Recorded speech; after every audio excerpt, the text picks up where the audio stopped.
From days of long ago, created by the cosmic legends of the universe.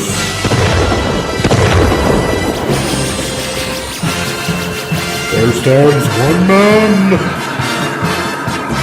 one great man, a man dedicated to preserving all that is good in pop culture. Loved by few, hated by many.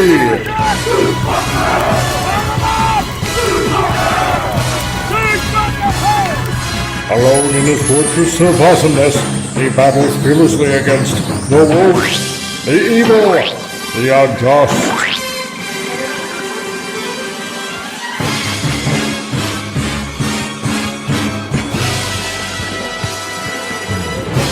To right that which is wrong, to stand for justice, to serve all mankind.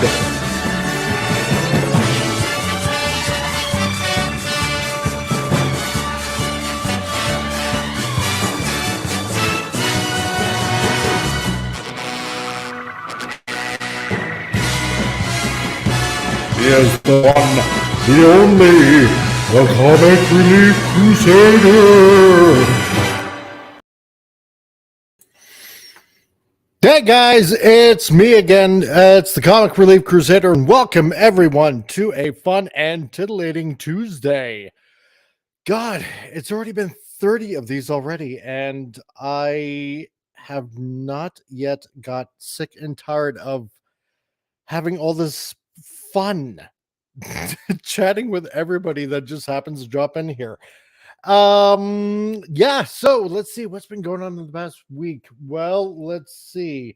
Work, and more work, plus on top of that, having to do some fun stuff. Especially when it comes to 8mm film and transferring it all to digital, and just oh god. I just barely got one 15-minute roll done just in the nick of time before coming on here. Otherwise, you would be constantly hearing, one frame after another being photographed and popped in here, and just tick, tick, tick, tick, tick, tick, and it would just be annoying after a while. But it got done before I went on air, so thank God I don't have to subjugate you guys listening to that kind of stuff. So, who's in the chat already so far? We got Snaggle Fricklepuss. Woo! Fun time. Right on, dude. And he's working and lurking. All right. We got Disney Sheepherder. Hail and howdy to all. And we got the one, the only Admiral Teague. All hail the mighty Slusu. God, I know that's a Danish name, but I can't even pronounce it at that time. Plus, I'd probably go into some sort of hernia if I even tried to. So, dude, I checked out that trailer. That is badass. I'm just gonna say it. Dang. Wow. That's it looks like a damn good movie. And as usual, right now, what I got also pinned up top is the link, because I guess a lot of people are kind of liking this format where I just put the link up, and if you want to join in and hop in on the fun, that is Titillating Tuesdays. You may join in. So as we do every week, for the past 6 shows probably at this time, we're going to be doing our patented stupid news of the week, because it's just fun to do that. So let's see. Today in stupid news of the week. Well, I saw this going around in the Twitter's verse. Men look more masculine when they wear makeup, study shows. Frank. Yeah, I don't know about this. I really, yeah, it is badass, isn't it? Yeah, I really, honest to God, do not know about this or where these guys even took this study, but I'm gonna call shenanigans on that. Yeah, exactly. What study woke you? Yeah, I think that's what it is. It's woke you. Let's look here. Um, Rodney Productions, Cotton Bros Studio. I wonder if I should just look that up. Not right now, but I should probably do that like a little bit later. And who else we got? Oh, and we got the one and only first time on Titillating Tuesdays, Admiral Teague. How's it going, Teague? Yeah. Word. What is up? I'm sorry, I had to turn you off in the browser to turn you on in the stream guards. Yeah, you kick ass in that trailer, you dangerous bastard. I know. Aren't I threatening? Maybe just so our audience and the people who come through later understand, I went to see John Wick 4 this weekend, which is a fine movie. Did you? Oh, we can talk about that a little if you want, but during John Wick 4, there were several trailers, and one of them was for a movie called Sisu. Now, this movie Sisu, that's how you pronounce it, right? Right. I believe it's Sisu would be the way to pronounce it. There's almost no words in this trailer except motherfucker. It's the only word in the trailer. And I guess we demonetized your stream by saying it early enough. Sorry about that. Meh. But what we see is, my God, what we see is this man. Is he digging a grave? Is he prospecting? We can't quite tell. There's a few things going on. He finds an appreciable amount of gold, life-changing amount of gold. And while he's kind of celebrating this with his cute little dog, something's, it says on the screen, 500 some odd miles from the nearest bank. And so, like, he's got a small problem, but, a problem we'd all like to have, right? Exactly. Then the next thing we know, the Yahtzees show up. The guys who served Hitler. Those naughty German Nazis happen to show up, and then they cause problems. They are so German and so Yahtzee and so Hitler loving. It is hilarious. Yep. Now, and then out of nowhere, our friend Sisu just jams a knife through one of their heads. I know, that was just badass. It had nothing to do with anything we saw coming. If anything, it looked like this movie was on two paths. Either it was going to be about a man in the wilderness overcoming the distance between him and society to go get some kind of help, right? Or it's going to be about him and his dog living in nature and being very happy. And then all of a sudden, this tiger tank comes rolling from the perfect film school shot, rolling from the right to the left, to show they're wrong. Comes this German tank, and they're like, "You motherfucker!" And they're pointing their Yahtzee guns at him, and they're beating on him, and it's just great. It is. And then his response is to jam a knife right through one of their skulls, temple to temple, sideways. And then if you gets going for 6 more minutes. If you got to win an argument, I mean, that's a surefire way to do it.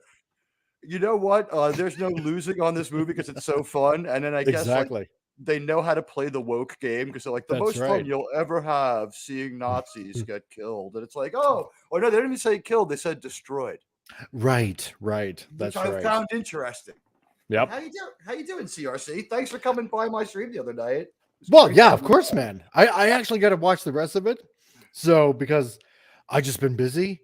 And so you need about a week to watch the whole thing. It's 4 hours. 3 hours, man. It's like, well, what a better way to spend 3 hours while I'm working. So, Gab After Dark, the Comic Relief Crusader. Maybe it's Maybelline. So, and he also says, "Up with this, men feel more masculine when they." We know you use L'Oreal because you're worth it. That's right. Now, do you know Clobbering Times, the channel? Oh yeah, Mike. Yeah. Okay, I love Clobbering Times, and they're covering UFO now.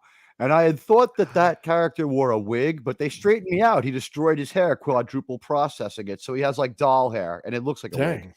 But I think that if you look at Straker, his makeup is also in world. I think that they thought by 1980 men would just wear blush and mascara, and they sell this stuff. Just go to Macy's, you'll see cosmetics for men. No one will go near it, but it's there. Yep. Yeah, I don't know. I don't know where the study was taken, and I don't care. But makeup, I'm sorry, just never makes a man look masculine. I'm If you're in a well, punk not rock this. band and you want like a lightning bolt over your eye like Ziggy Stardust, That's different. or you're wearing Kiss or Guar makeup or a Devo outfit, that's a different thing, man. You know, Yep. you don't walk down the street dressed as Kiss, or at least I don't think they did. No, probably not. But Who knows? let's see. And the next one, I thought, well, you'll probably get a chuckle out of this one. Turkish Islamic preacher claims on live TV that those who masturbate will be forced to raise the offspring in the afterlife. Apparently, men who masturbate will find their hands pregnant, the preacher says. Oh my God, I'm gonna have a lot of work in the afterlife. Okay, Admiral so Teague is full-time babysitter in the afterlife. It's question like the for end you. of Interstellar. Yes. Question for you. If your hand gets pregnant, where does the baby come out of? You know, Fingernails? I would like to know that. You puke the baby. You puke it out. You puke it out. That's my theory. Maybe a sore or a boil on the hand or something like that. Maybe a blood blister. If you make your hands, but it's not born until the next life. So what I'm thinking is like, you know, it's all over, and we finally get that dirt nap that we want, and you wake up screaming with 50,000 children to take care of, because if science is correct, I mean, I killed 200 million potential lives in the last couple of days in the shower. Oh, there you go. There you go. And next on the show, we got Disney Sheepherder. Oh, the best name. The best There name. you go. It is too, isn't it? What's up, Disney? Well, thank you. Well, thank you very much. I don't know. Can you even hear me? Oh, yeah, I can definitely hear you. Yeah, I bought a mic, so I thought I'd do this. Oh, there we go. Yeah, you sound totally better now than a couple weeks ago. Gap After Dark says, a blood blister, such creativity from you. Yeah, that's what I thought, you know, because without pain and suffering. Would they still be talking about how your hand gives birth? Probably. I'm just like something about the organic Spider-Man spider webs, the ones that the biological webbing that the Tobey Maguire one, the Raimi Spider-Man has, is going through my mind, and all I can picture is like you shooting children out of your wrists, like hundreds and hundreds of babies, like whoa. It was like something like use that as a superpower. Oh my God. So just spit them right out. So. Oh my God. Oh God. Now I want to ask this guy what he thinks about men who wear makeup. Taddy ho. I want him in a conversation with the guys from the first picture. Okay, there you go. If you could share the first article again, I want him and those two guys talking. And I think it would end in sex. I think it would end in sex. Probably. Yeah. These three people, it's the same picture. They're both the same picture. Don't get me started, or I'll go on a rant about cows. Oh my God, robot. Oh jeez, we are having fucking problems over at Saving Star Trek, trying to decide what's real and what's not. There's like the Twitter thread has been on fire today. We've been going at it in public. Oh my God, it has. I love my crew, but we are like. First of all, they are like enhancing the Star Trek Mandela effect. I guess you've done it. I'm gonna rant. Disney Sheepherders heard my show. You want to get in on this, Disney Sheepherder? No, I'm listening. I have a lot of problems with what happened in the last episode where we brought Beta to life, the new version of Data. Oh yeah. Oh God. Yeah. It's 5 different personalities are in there. Listen to this, Comic Relief Crusader. It's 1/5 Data. 1/5 lore, 1/5 lol, 1/5 B4, and 1/5 genocidal Soong mad scientist. So, like the majority of these personalities either have inhibitions or have no life. I mean, Lol is intelligent. Like I got in trouble for saying Lol was mentally deficient. It's what the truth. What I'm saying is, as smart as she is, she only had a 1-week lifespan. She doesn't bring a lot to the table that Data didn't already know. He programmed her himself. It's a week of Data's life in another body, almost by proxy. And we love Lol because that's one of the better episodes. But And Gap After Dark says, well, everyone knows now not to take a shower at Admiral Teague's house or even shake his hands ever again. Don't shake my hands or take a shower at my house. The drain is pregnant. Yeah, 10 cool points for you, Gap. Yeah, there we go, right? And I guess we got Super Goji reviews dropping in as well. So, hey, Super Goji. Hey, Super Goji. Yeah. I mean, really, I just wanna you're gonna leave it at jam this. in. You're gonna jam in 5 personalities in a bot, and so not they can say expect him he's to go not a like white psycho. male. They're gonna say that's right. so they can say he's not white or male. Inside of him is a female. That's Inside right. of him is a special needs person. He's so binary, while he's still white inside and of him male, is a Starscream. That's what I'm this gonna is say. great, loving, optimistic Star Trek. Pentaphrenia, ladies and gentlemen. You heard it here first. Yeah. I didn't come up with the word until this afternoon to figure out what this new. It has a name on Memory Alpha. It's called like Daystrom Robot AR 1015 or something, but I just call it Beta. And Gap is saying, have you all seen the gay pipe relating to the Mario movie? No, I actually have not. No, please. What the heck is that all about?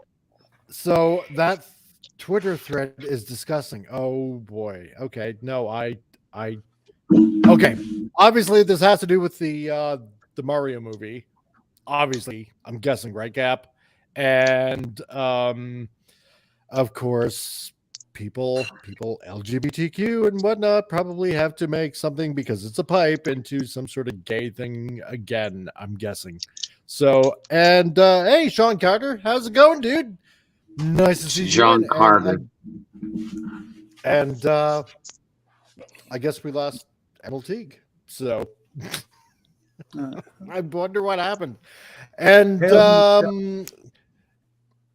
yeah, he'll probably show back up.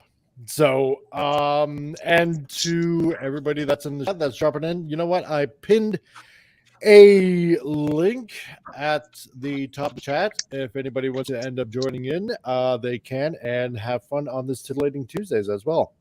And I will not start because I'm not very good. This is my first time. Good enough. Man, got that southern accent. I'm used to those. There you go, Admiral. Temporarily improve the stream by kicking myself. Well, actually, it's a coon ass and southern, so it's kind of a mix. Ah, I see. Yeah, but you sound so fun, Disney. Let me just add Megatron into the mix. I just want to throw something on the camera. Let's see. Gap also says, yeah. Do you really want me to tell you what they say? You have perked my curiosity, sir.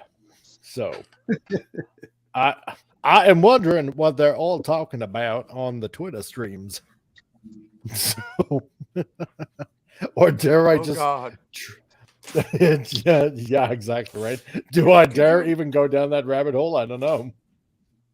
You know, Twitter has been particularly pernicious today. There's been some events, and there were terrible events, and just the perfect mix of social issues, things that people are talking about.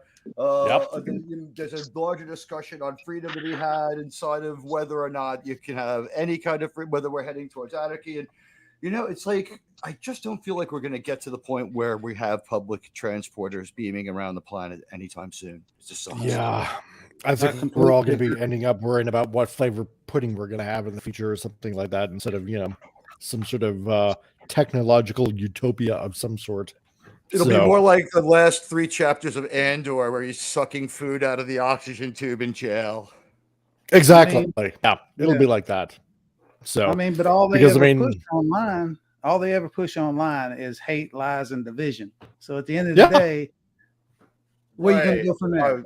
Because I would say this: we all hate what happened, and no one has to lie to us, and there's no dividing us. We hate everything about what happened in that place that person did.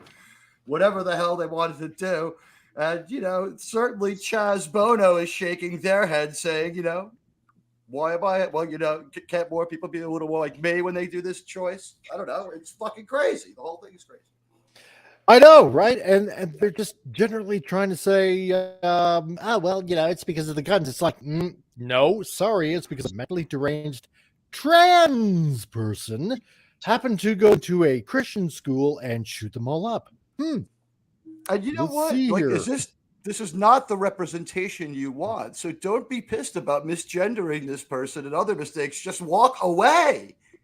I advise you to walk away from this person and not stand up for them in any way. I advise all communities to disavow this person and their actions as I disavow that person and their actions now, and say my one regret is they went out on their own terms. There should have been justice and there should have been a trial. I hate when they go out on their own terms. I know, right? Cap Out to Dark says, Admiral Teague, I saw a cigar.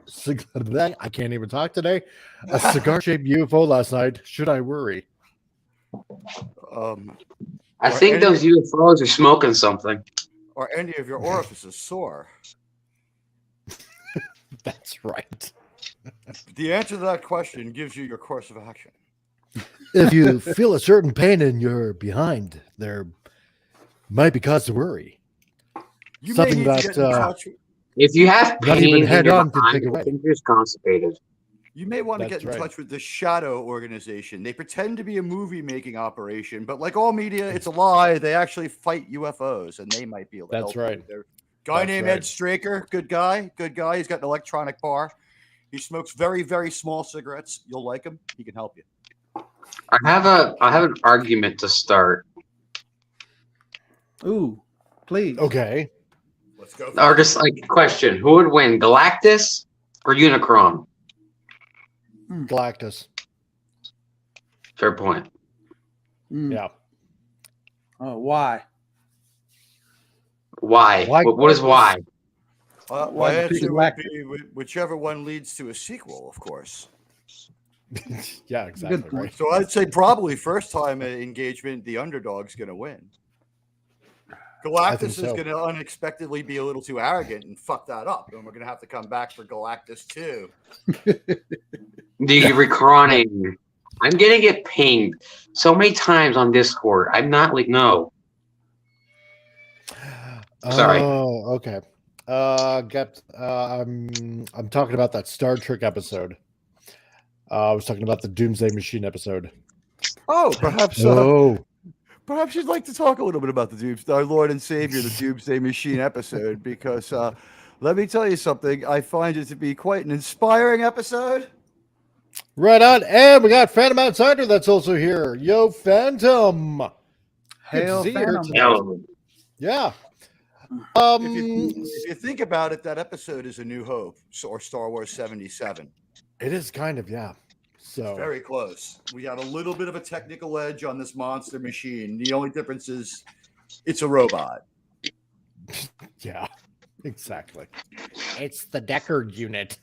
So, Yeah, it's an amazing cross up between Event Horizon, Star Wars 77, and Blade Runner. yeah. So this showed up in the news here, and I thought, you know what? Okay, this is pretty interesting. And I thought probably talk about this tonight because I am a fan, and this kind of popped up in the news. The X-Files reboot featuring a diverse cast, reportedly in development from Black Panther series director Ryan Coogler. All right, first of all, poor Ryan Coogler. Was he associated with the X-Files before and just got mixed up with the Disney people because he likes money, or is he one of them? He's one of I Right? believe he Like, What's is that totally next? one Hold of on, them. time out. Because Disney could turn around tomorrow and throw enough money at Vince Gilligan that he would make a movie. So we don't want to, let's not guilt by association like they do to us, right? Remember. Right. That's right. Let's see if this guy just passed through their universe the way Sam Raimi did with both hands out grabbing money. I say more power to him. Yeah. Yeah. They were going to do this So- to themselves anyway, right? Yeah. Exactly. So in this article, it says it seems X-Files will be the next beloved and classic IP to be updated for modern audiences, as more diverse reboots of the series is reportedly in the work from Black Panther series director Ryan Coogler. News of the reboot's existence was first revealed by the series' original creator, Chris Carter, All right, during so an it's a appearance new on. creator. Yep. So, during an appearance on the March 27th episode of the CBC, Canadian Broadcasting Corporation's Vancouver-centric news podcast On the Coast with Gloria Markarenko, she's an idiot anyway, stopping by the show in commemoration of the 30th anniversary of the X-Files' first day shooting in Vancouver, because that's where it was pretty much almost totally filmed at. Where it would end up until its 5th season, at which time the series took a temporary move to Los Angeles before ultimately returning north for its 2 revival seasons. Carter was asked, how would you make it now in the current day? How would the X-Files be different, do you think? To which the creator asserted, oh gosh, we're so steep in conspiracies right now. The X-Files dealt with a central conspiracy, but now the world is full of conspiracies that I think it would be a different show he had it. Yeah. Yeah. No kidding. What? How about this? A podcaster out there chasing the truth, and out of nowhere, you've got the FBI trying to stop them. It would be the reverse right now if you wanted the show to be topical, honestly. Yeah. So I like guess both y'all's channels. And she says she's never doing it again. So I guess they just noped out on giving David Duchovny money, because he'll take your money. He likes money. Oh yeah, of course. I mean, who doesn't like money? I like David Duchovny. You would actually have what was it? His 3 buddies there, the lone gunmen. They would actually be now. At least one of them is dead. Well, yeah, true. But, I mean, if this is going to be like a reboot or something like that, Right. they would be the ones searching for the truth, and Mulder and Scully would actually be the ones chasing them.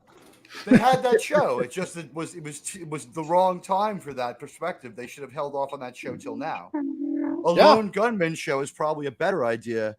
Or even this. I mean, honestly, revisiting Millennium is probably a better idea than a rebooted X-Files right now. And I love the X-Files. Oh, and yeah. I hate where we ended. And are we going to just hand wave that away? Because the last thing we saw was the aliens revealed themselves to everybody everywhere, right over the Beltway in DC.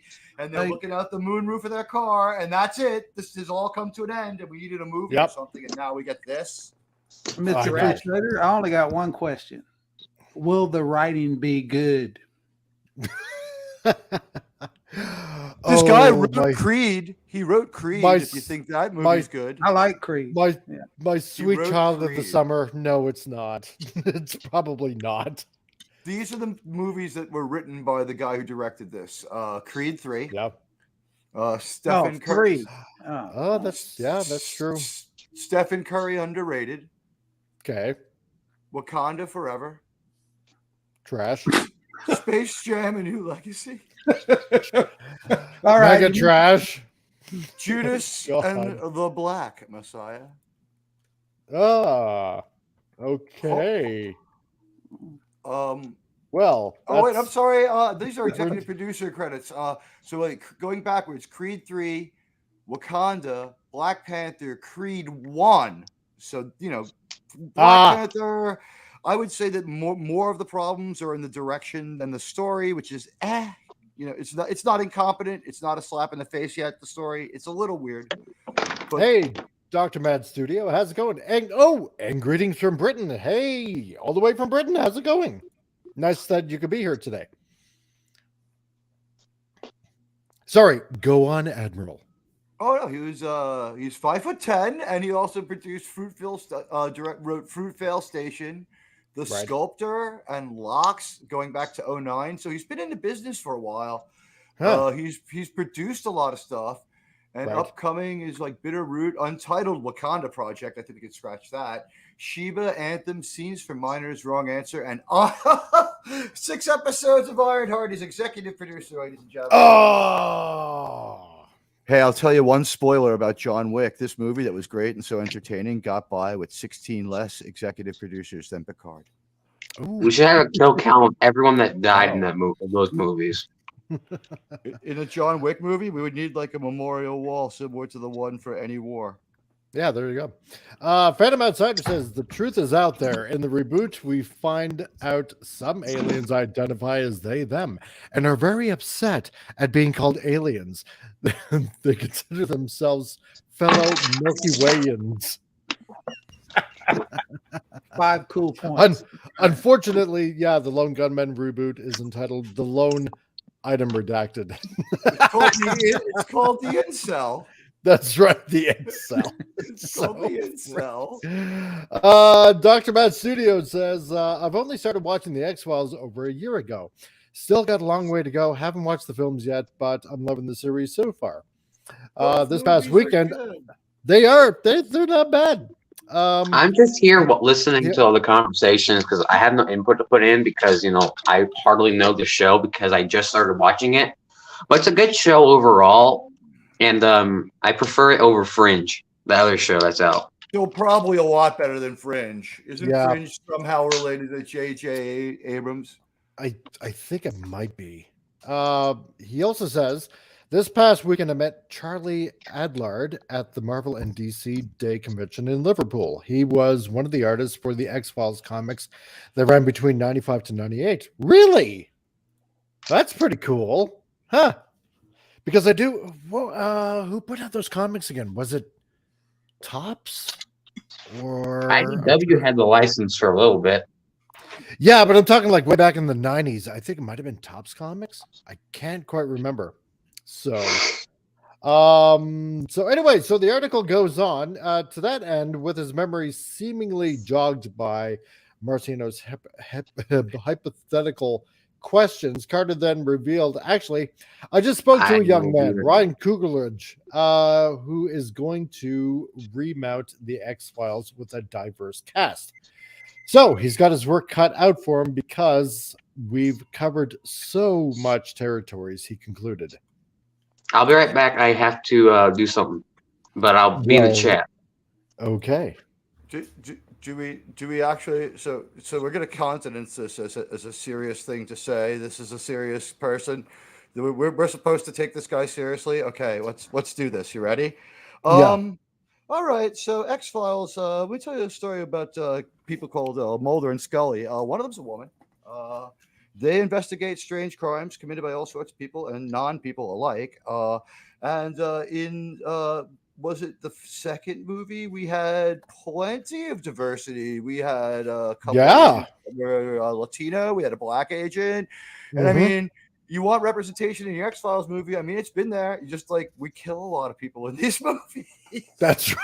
That's right. I mean, Common is in X-Files too, but I think he just gets fucking killed by the monster of the movie, and it's a more fun movie than X-Files 1, which is about the conspiracy. X-Files That's 2 true. Could be any detective movie about supernatural detectives. You don't even need to like the X-Files. Just watch that great movie. Yeah, precisely. Phantom Outsider and Dr. Mad Studio says, yep, Topps Comics and Devil's Due Digital ran the X-Files comics back then. Really? Devil's Due? Oh, that's interesting. I didn't know that. So, okay, cool. But did they have pregnant hands? That's right. They probably did not have pregnant hands because they were wearing makeup. So because we invented that tonight. That's right.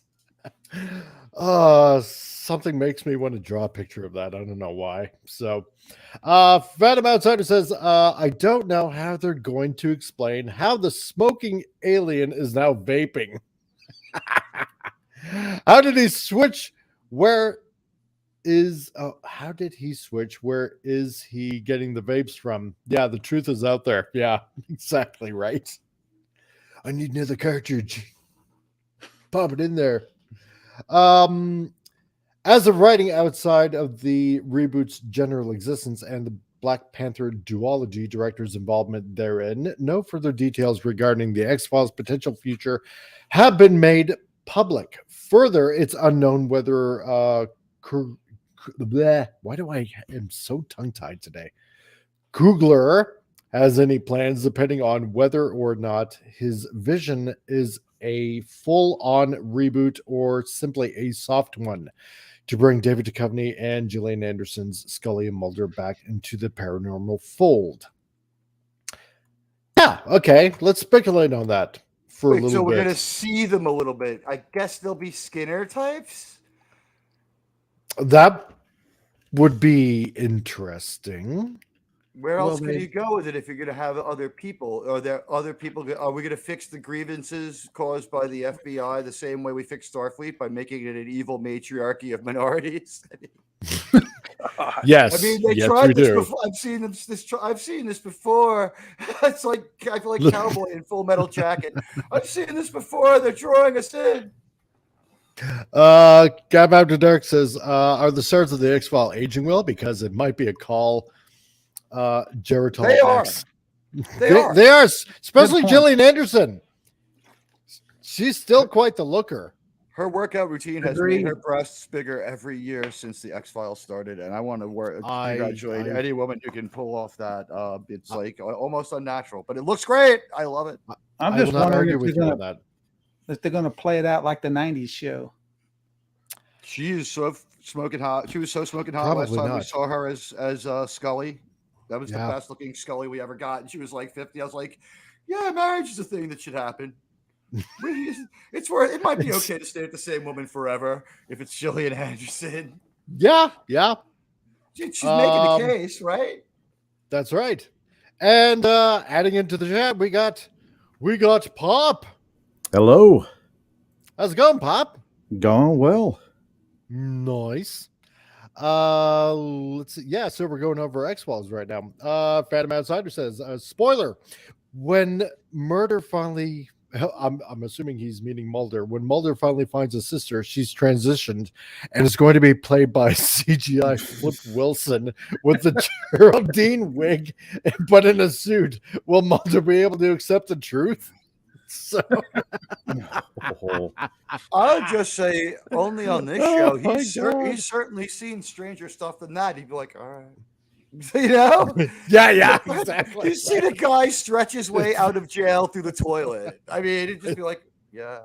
Oh God. It's like in the first movie, right? Where she says to Scully, it's like, you know, when you know he's worried, this is my panic face, and he just looks, you know, completely stoic. It'll be the same thing, right? Like the incredible things So, that no one like, should ever see bounce right off Fox Mulder as he impassively is like, there it is. Yeah. Flying saucer. I knew it. If there was ever a Vulcan that was not in Star Trek, it would be Mulder. Like Fox Mulder had like a Valium gland. Yes, that's what it is. Oh my God.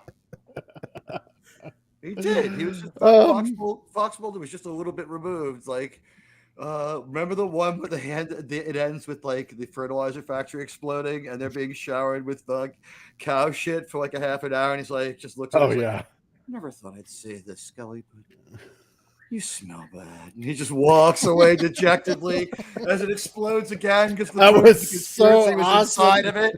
And he was going to get Oh. laid too. And that was like the only time he was ever going to get laid. He won like a fight in that episode because if you watch the X-Files, he always loses every fist fight. Yep, that's true. Yep. Yeah. He loses. They wanted didn't him to even be think the about that. opposite of James Bond. No, Chris Carter said, I don't want him. But he wins like 2 or 3 strategic fights when he absolutely has to. But like Krychek with one arm beats the fuck out of Mulder from behind. He does too, man. He just whips his Yep. ass. Throws him down the stairs, I think. Oh I don't my remember. God. He's just like, fuck Yeah. you, Mulder. He hates Mulder. Hates him so bad. Frig. Hey, Cut John off my Randall, how's arm. it going? God. Yeah, I know. You know what? Whenever my wife gets upset with me, she calls me Krychek. You know So, what? yeah. Not a bad nickname, but you know what just occurred to me? Why not Yeah. the guy? Why not the guy from Get Out? If we have to game this out, would be a great new Mulder. Let's say this has Ooh. to happen. Let's cast Okay. it in a way we can enjoy.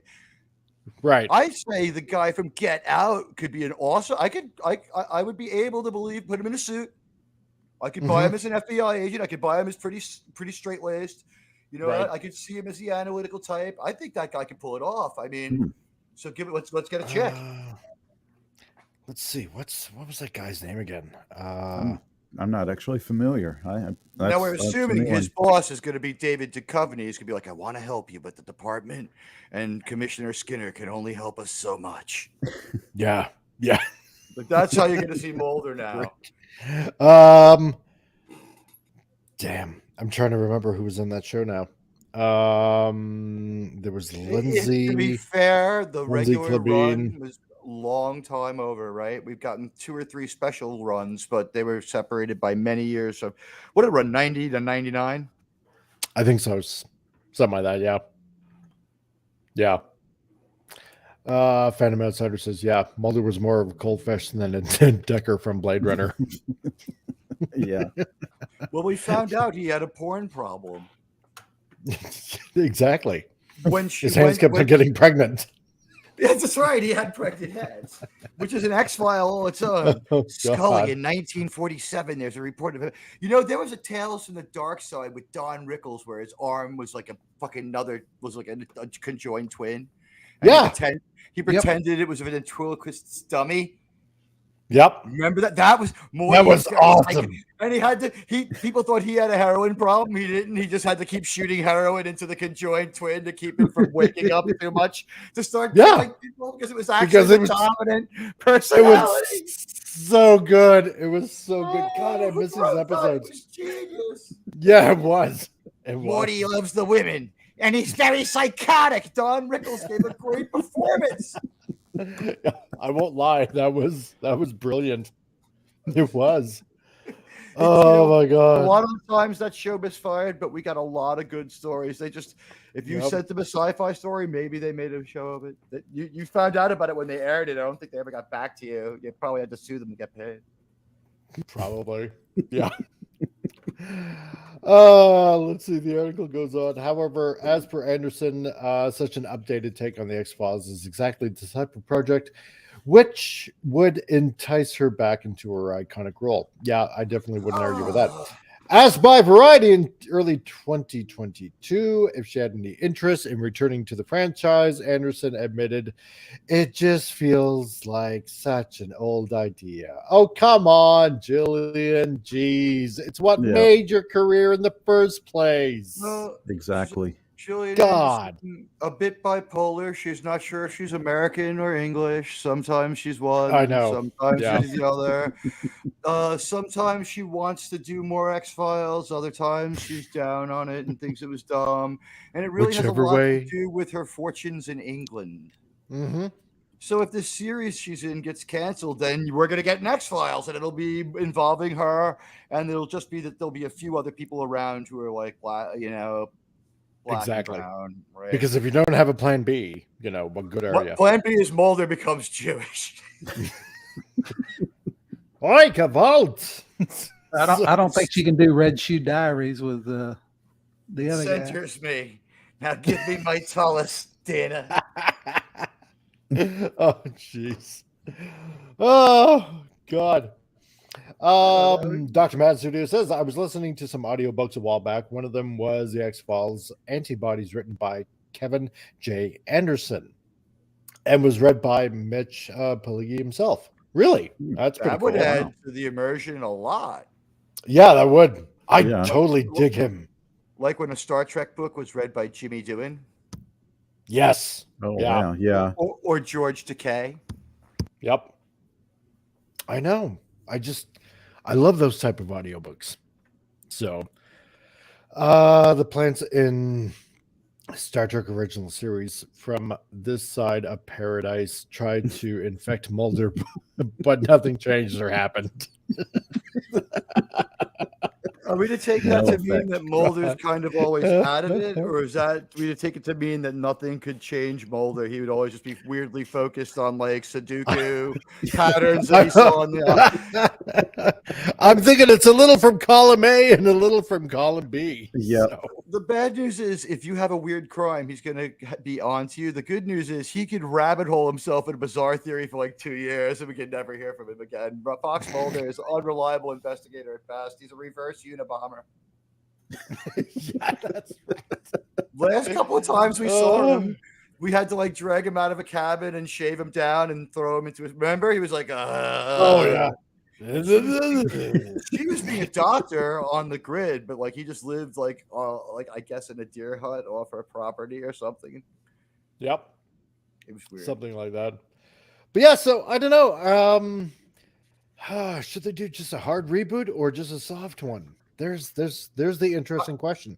If they do a hard reboot, okay, because obviously now Disney owns Fox, all right? So of course, Ooh, that's right. yeah. So remember that Disney owns Fox now, right?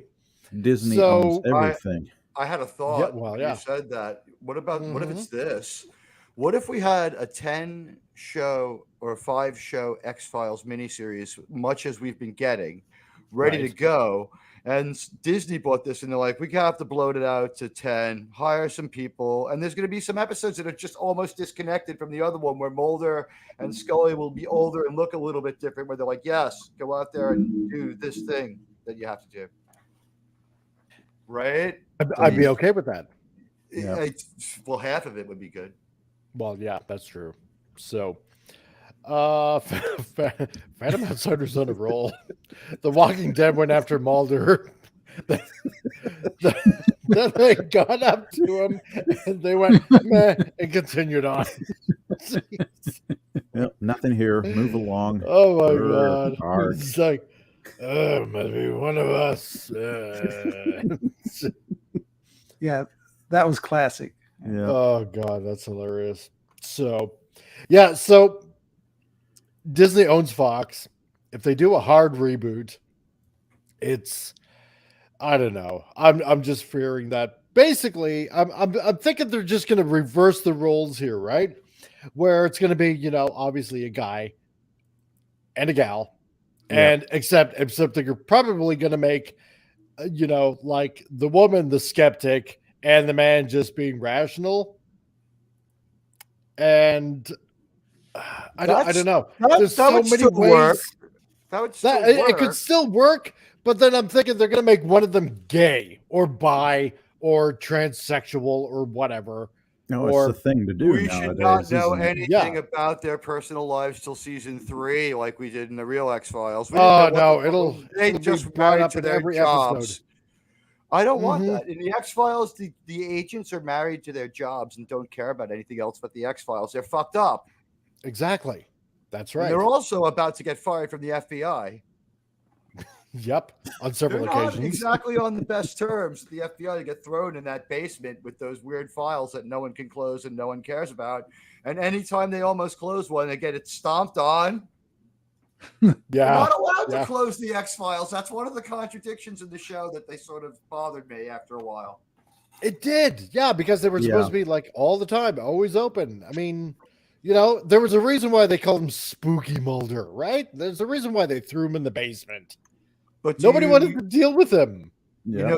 there's another way out of this too for them that wouldn't be the worst. Is remember the agent who used to run the X Files that Mulder would go and visit in the nursing home, and it was Kolchak from Night Stalker. Yeah. Maybe Mulder's like that now, and Scully's the one who's still in the FBI. That And was he's got, some like of the best boxes and episodes. newspapers, and he's nuts. He's wearing Kleenex boxes on his feet. Like It would work. It would- yeah, piles no, of it would- newspaper stacked to the ceiling. that's right. If you It give would me totally work. you got to give us a proper percentage of the characters we loved. If this is 25% solidly about the two people we loved each to make up half the show, and half of it was about the other people, I would call it fair game if it came from a good place, whether the story made it or not. Like if it was had potential, if they almost got there, then I'd say all right. Because if they have a big enough team, just throw on a few more white people too. That's all a big deal. No, precisely. Right.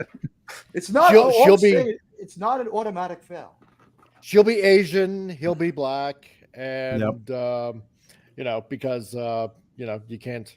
You're not allowed to hate any of them. And let's see, Director Skinner would be, I don't know, Arabic. Idris Elba. My Yeah. ex-wife was Asian. Don't tell me who I can and can't hate. That's yeah, exactly. So, not that I would care. I mean, All that matters is the writing. If the acting and the writing is good, then all right, fine. I don't care, right? Thank you for the So- callback. The writing. Yes. Yeah. Exactly. It all comes back to the writing, the story. You know? You know how they start this properly too is come at us Yeah. with a great self-contained monster of the week episode with no conspiracy. Don't bother us with that till episode 3 or 4. That's the Yeah. first key one. Mm-hmm. Yeah, I totally agree. Because yeah, you put it all out there in the first episode or two. You know, it just kind of, you know, ruins it in a way. Sort of. Maybe I don't even want. Should I be so? Is it too bold to say this? Maybe we don't even deserve to see Mulder and Scully till like episode 2 or 3, and I don't mean like the beginning of it either. Like the end of episode 2, we see one of them. Like we don't. Oh, have to hell. rush I would be okay with that. in the streaming hell. world. We don't have to rush it. I could even wait till like the second season or something like that. You know, Like that might be too long to keep the show alive, right? We want to see these people. We need to at least catch up with them, right? But if you it was a wouldn't have to soft reboot, center on okay. them. Yeah, if it's Yeah, a soft yeah. reboot and the writing was there, then you could have new characters introduced, and then the build up to introducing or reintroducing either Scully or Mulder. Yeah. Well, dare I say, is this a reboot or is this not a sequel series? Well, this is what we're finding out right now. Because if So- you listen, if the other X Files happened, then like awesome. Yeah. Like now you scored another point in my heart. If the other X Files happened, because I mean, why would they be using the two of them if some of this stuff didn't happen, right? Yeah. So Gillian Anderson keeps on going. I've done it. I've done it for many years, and it ended on such an unfortunate note. She added, referencing the season 11 finale reveal that Scully was mysteriously pregnant with her and Mulder's child.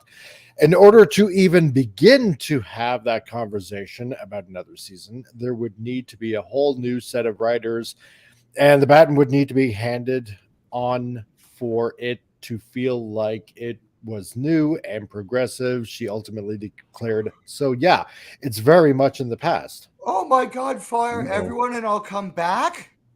Yeah. It has been So- new and This is the progressive. opposite of how the Star Trek people acted, and they were allegedly a half century ago and had problematic problems. They're like, no, if we can't have William and Leonard, we don't want to do it. What? the Oh my fuck? God. Gillian Anderson, you bitch. Yeah, exactly. If that's true, I mean, I mean, it's also possible that everyone was fired and she was told to go put a happy face on it. I mean, I don't think they planned on keeping these people on Gillian's whim. That could This be. happened and it just so That happened could to be. be good enough for her. I don't know. Because we've seen the Star Trek people trick people into lying pretty bad. And we've seen them lead Patrick Stewart yeah. down a despicable path where he said, like, he's kind of angry at us for ever liking him as Picard. Which is fucking Yeah. sick. Oh yeah, I just saw some of that earlier today. Didn't you That learn was, anything from your own performances about how to be noble? Yep. Yeah, that hurt my feelings too. Yeah. Phantom Outsider says, but the monster of the week is a conspiracy. Where are they all coming from? Who keeps sending them? Mulder's reaction. Meh. Yeah, a hybrid like that is very risky, Yeah. but might work. It The could. net works.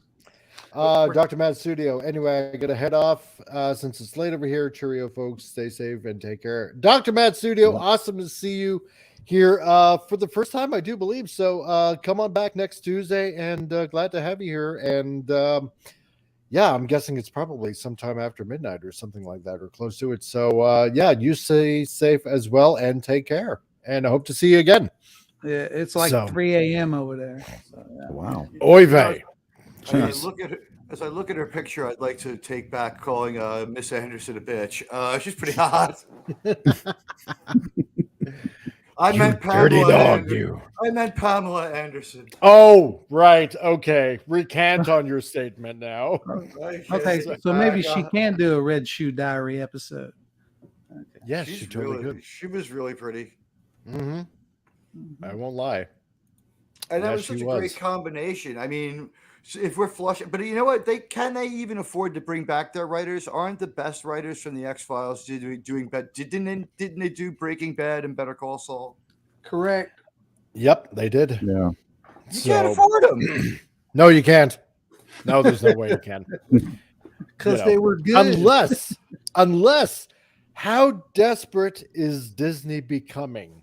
Will they become so desperate because everything is tanking that they'll have no choice but That's a to very good hire question. back? Yeah, but to Yeah. hire back marvelous talent like this, get them back into the fold and say, look, you need to save us. We recognize your talent.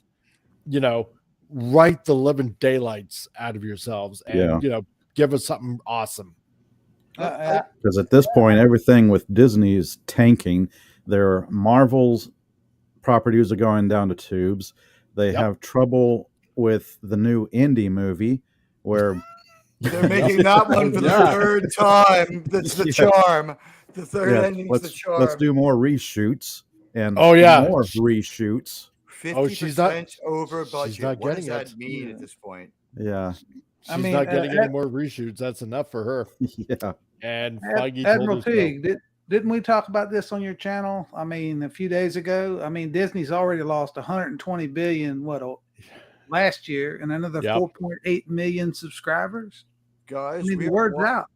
This is a game of chicken between Kathleen Kennedy and the people at Disney.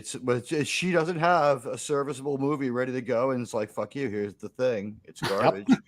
Are they willing to let Indiana Jones go down in a ball of fucking flames? Oh, I'd be mad. They probably will at this point. And coming out of her own pocket too. You know? I guess South Park had it right when Indy got raped. Right? Does she care at all about her reputation going forward in Hollywood? I guess think she's she done. might. She's still pissed she was giving coffee to George Lucas. Yeah. That's right. Plus, there's that pesky thing about always failing upward in Hollywood. So somehow she could burn Disney to the ground and still come out ahead. Somehow. This woman has conned George Lucas and Disney. She's not to be underestimated. She's a powerful Sith. Yeah. knows where all the bodies are buried. Knows the dark side. Something. Yeah, Spielberg, we didn't know about this, but driving home from shooting certain movies, he'd kill a hooker and just kind of get back in his car and keep driving, and she knows it. Yeah. She took a pretty picture. much it. So, well, look what I can do, folks. Phantom Outsider, the new X-Files, or how Skulls broke bad and called Mulder. See, if he got those writers, I bet you it'd be fucking excellent. Crap. Let's face it. It would. Yeah. Yeah, if they had the writers, it would be there. I would genuinely be curious about it and be looking forward to it. But and I'm not going to care if one of the agents is Native American or black at all. I wouldn't care either. I wouldn't care. Writing. Just give me a damn good story. That's all I want. But I remember, like we had problems with like the people who were the stars of the X-Files, like the principal characters. They had problems. Mulder was a porn addict who had no life. Yep. And I guess Scully was just like, she was obsessed with being religious, even after she had no reason to believe, because she kept seeing way too many supernatural things explained away with it's flying saucers and time machines, Dana. Yeah. By the end, it's like it's mad. She's seen like 5 alien corpses. She knows, and she's like, I don't know. It's like, oh, come on. That was, if anything, the one weakness the show kind of started to show. Exactly. You knew. But then we had different members of the team at the end when we only had one X-File member team one member of the team at a time for a while there, and it was just weird. And it was only her for a while. And I don't know that Annabella Gish isn't Latino. You know, I mean, I'm just upset. I don't know that she isn't. She might be. Like, she looks at it a little bit. I mean, and do I care? No, probably not. They had Common. It didn't bother me. I wasn't like, oh, that FBI agent is black. There's no way this movie's true. It's like the movie is about like a monster that lived under a lake that killed people. That's exactly. It's like, I don't care what color you are. Jeez, I just want to know if you're going to get eaten or not. And in the horror So- movie sense, it did give us an indication he might get eaten. Yeah, exactly. So, you Yeah, I know? agree. I mean, But I don't that's know what's Hollywood's fault, not ours. Yeah. We didn't do No. that. Well, That's wouldn't you right. agree? Wouldn't you agree? The last 20 years, I mean, in the 80s and 90s, I didn't even think about what color or what they represented. All I cared about was I entertained. Yeah. Now, Yeah, they don't yeah. care about that. No, If exactly. the writing was good, if the story was good, and the acting was good, nobody cared about it back then. Fact. Yes. Yep. And even on a smaller level on TV, only one character's life need to be in danger, or even just like one of their Mhm. friends to be in danger. For us to be invested in an episode, the whole world didn't need to be coming to the end That's across right. an entire season. That's Yeah. so factual. Yes. Yeah. Phantom Outsider again. God, dude is on a roll tonight. I swear to God. Mulder. God. Mulder I had love his started. name. I know. Mulder had started an alien meth lab. He was blackmailed into it by the vaping alien, and now Skulls has to go get a law degree in intergalactic law to find the loophole to convict the vaping alien. Jeez. Oh my God.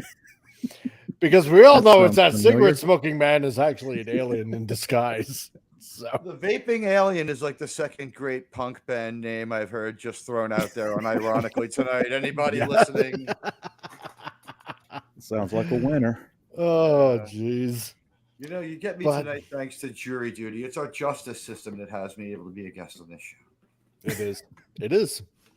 I want to thank the people for letting me serve. Just doing our duty, citizen. So I believe in our justice system. Did you know that in the city of New York, sexually based crimes are considered especially heinous? you don't say. Yeah. It's not actually me that says it. No, someone else entirely says it. But they say it every week. It's a constant reminder. By the way, just to let you guys know out there. Oh crap. Yeah, I don't know. I don't know about this. Because with Disney owning Fox, if this is going to be a good thing, if this is actually going to happen. I feel like they'll take the low road to defeat because it's the easiest one to get right, and you can do it spending the least amount of money. You only need a little bit of special effects. Yeah. It's such a story-based concept, though. If these new writers rise to the challenge, don't act like children, and try to take it out there, I bless this endeavor, in the idea of I want more X-Files. But if terrible woke X-Files is going to happen, then, hearing about diversity up front has become something that we all get a little bit afraid of. But we've seen how it could work. You would really have to screw this up. There are so many paths to victory in the X-Files. If you make 10 episodes, 2 or 3 of them can even fail. You can have 2 or 3 episodes not work at all, and we're going to be okay with it. Just don't let it be the first one out of the gate. Exactly. I always give them plenty of room to perfectly screw it up because I have no faith in them whatsoever. They'll get a couple of episodes out the gate and somehow it'll go down in flames and become supernatural or something. You know what? It's hard to say, and I haven't traced these writers' provenances. And because they were never going to hire back their original writers, we know that what Gillian Anderson said. Yeah. Well, for one thing, it's not going to hurt them. So she didn't say anything that wrong. She just said what it took to get this project off the ground. And it comes down to this: Comic Relief Crusader. What do you think? Weird X-Files or no X-Files at all? Good question. Right? Yeah. Yeah. Call it something else. From the makers, it's something, a case from the X-Files, a division of the X-Files. Yeah, like maybe an offshoot or something like that, Remove right? it a little. X-Files Revisited, or I don't know, because I know that. Are you listening? This is a good idea. It is. It's like you know that with new writers. Okay, first let's put it this way, okay? because there's massive layoffs going on in Disney right now. Okay.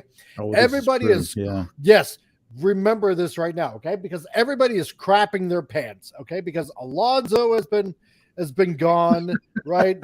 Just fired. Well, it's because I'm, Chiquita, stupid gay Mexican woman.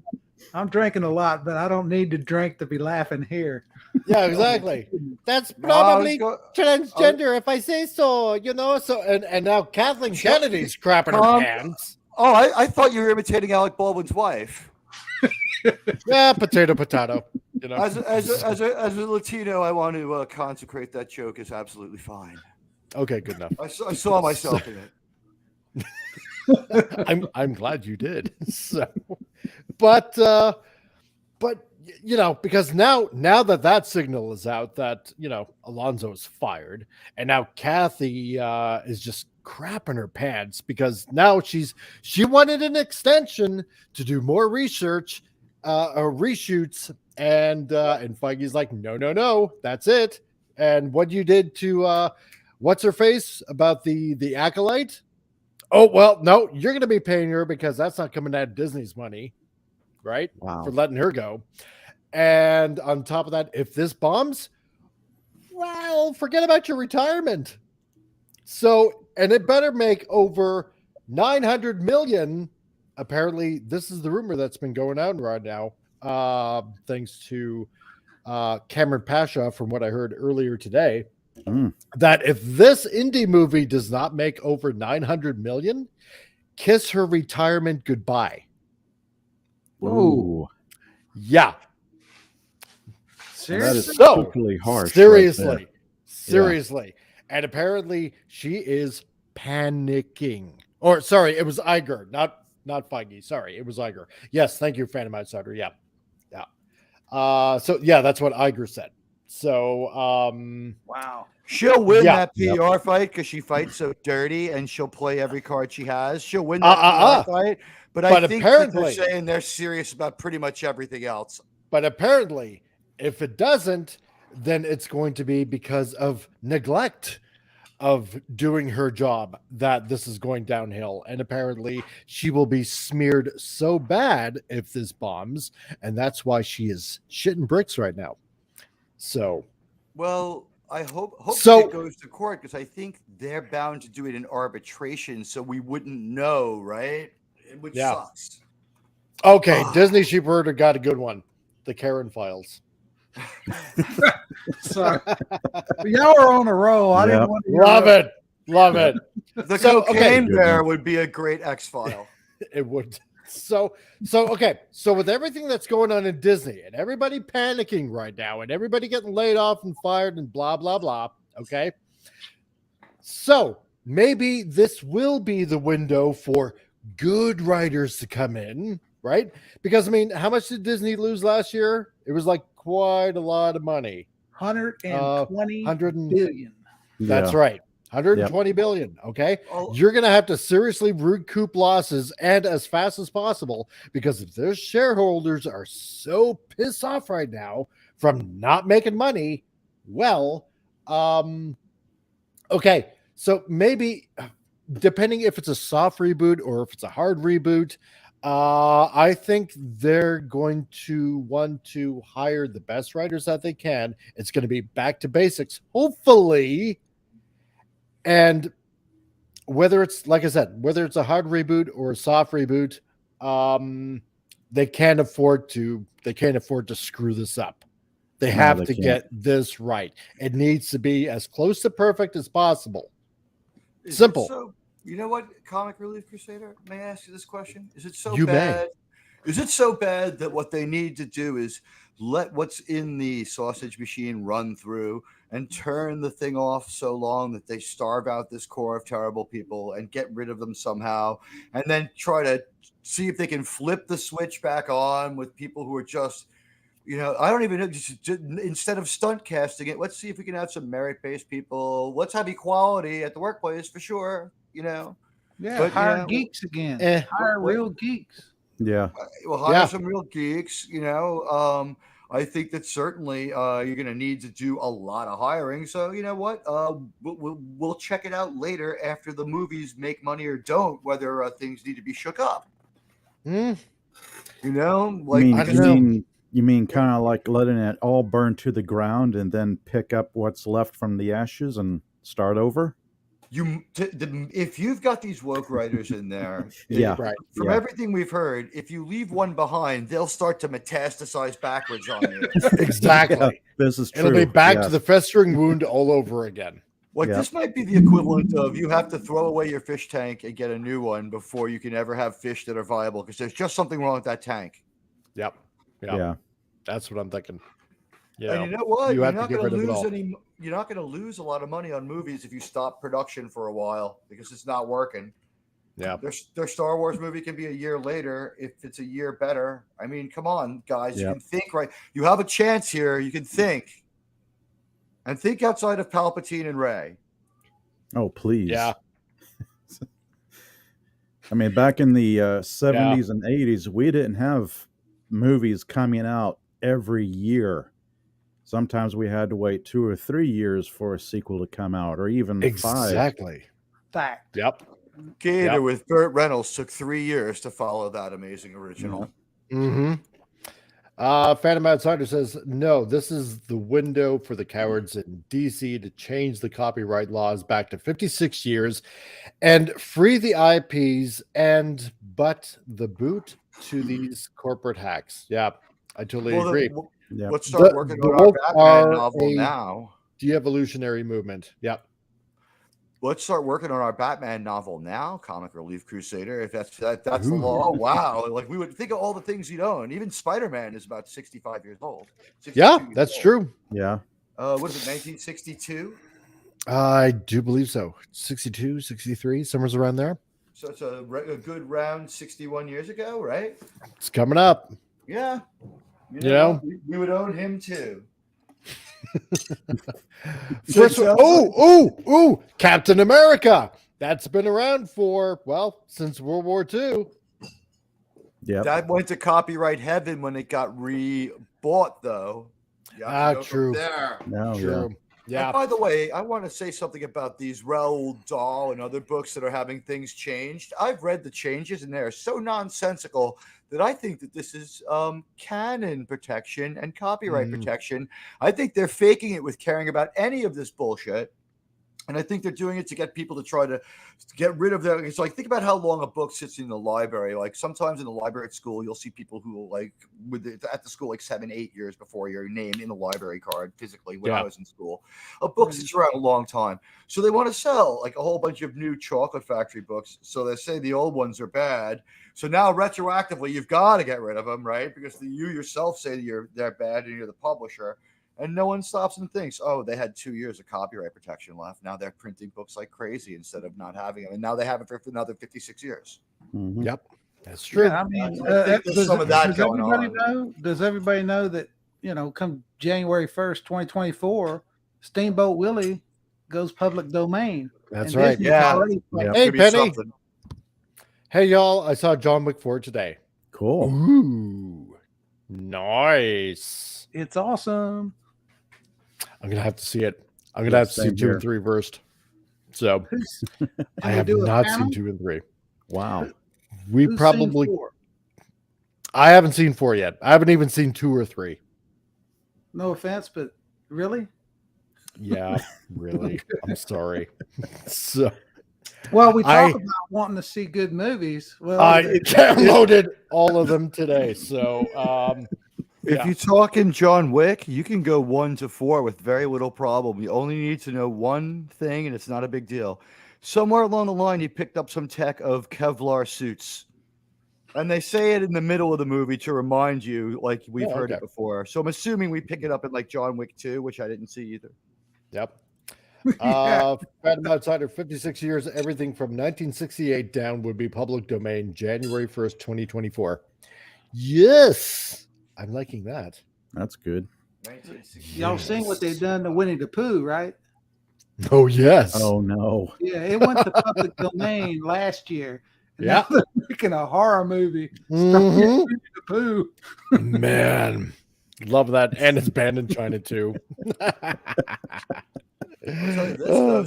Start the Kickstarter for the one where you say you're going to make the wholesome Winnie the Pooh and watch how fast the money comes to you. Oh God, yes. Because Oh, think about what Disney would do at Winnie the Pooh. It'd be live action or like some kind of crazy, disgusting CGI Paddington type bear. Yeah. They're just waiting to destroy that, redestroy that. Yeah. They may as well devalue it now. I would just like it some sort of I don't want to say animated actual stuffed bear, you know, but something fuzzy and squishy, like, you know, a stuffed bear that was actually moving, you know, a Winnie the Pooh movie like that. There's no path to victory on this one. No, there isn't. No, never. Not everything. Classical animation is the only way to go. Yeah, not everything needs to be rebooted or reimagined. You could just leave stuff alone. Look, he really looked like Terry Croft, and I'm still really scared. It was like a clown sort of an experience. Yep.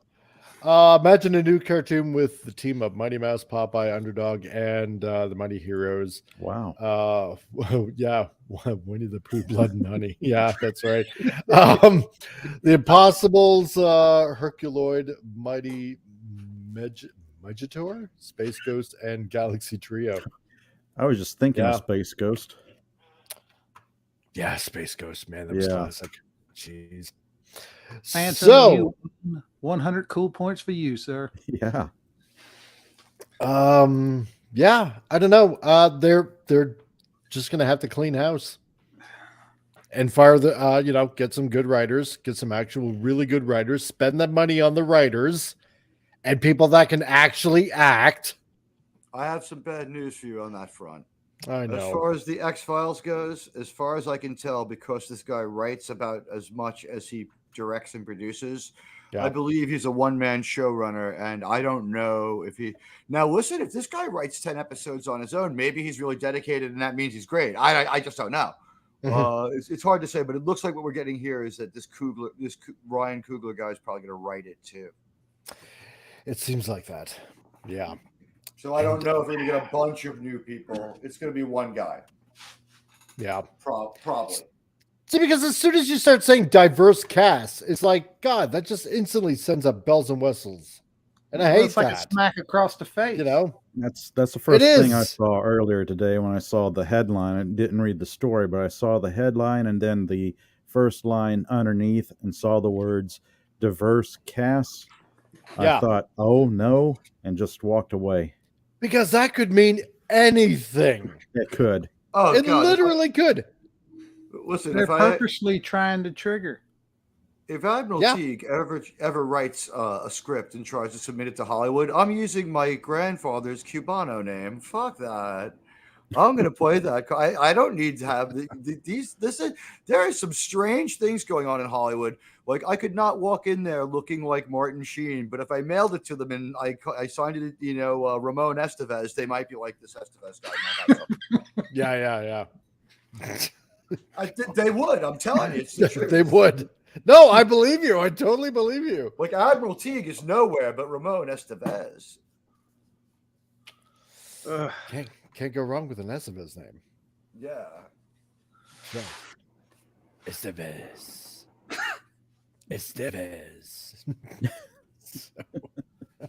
God. Oh, it's been such a long day. Anyway. Yeah, no, I just want good writing. I just want good writing and good acting. I don't want any more of this crap. It's like Picard, okay? It's like I can't now watch Next Generation the same way. Agree. Right? No. It's like that retroactively poisoned. Yes, it's like that smeg has just been smeared all over it, and it stinks to high heaven. And they destroyed it even more in this terrible, cowardly, bald space robot show that we've been watching. Exactly. Now, right? nobody... do you know they said these writers couldn't do friendship? Now we find out everyone been fucking. Yeah. So it's like, just it's bad, and it's bad enough. It's bad enough when you're seeing stupid, retarded tweets by most of these actors or actresses that you liked on these shows and stuff like that. Like was it Maria Certes? What she said about about when Texas was basically right. She deleted her social media finally. I think.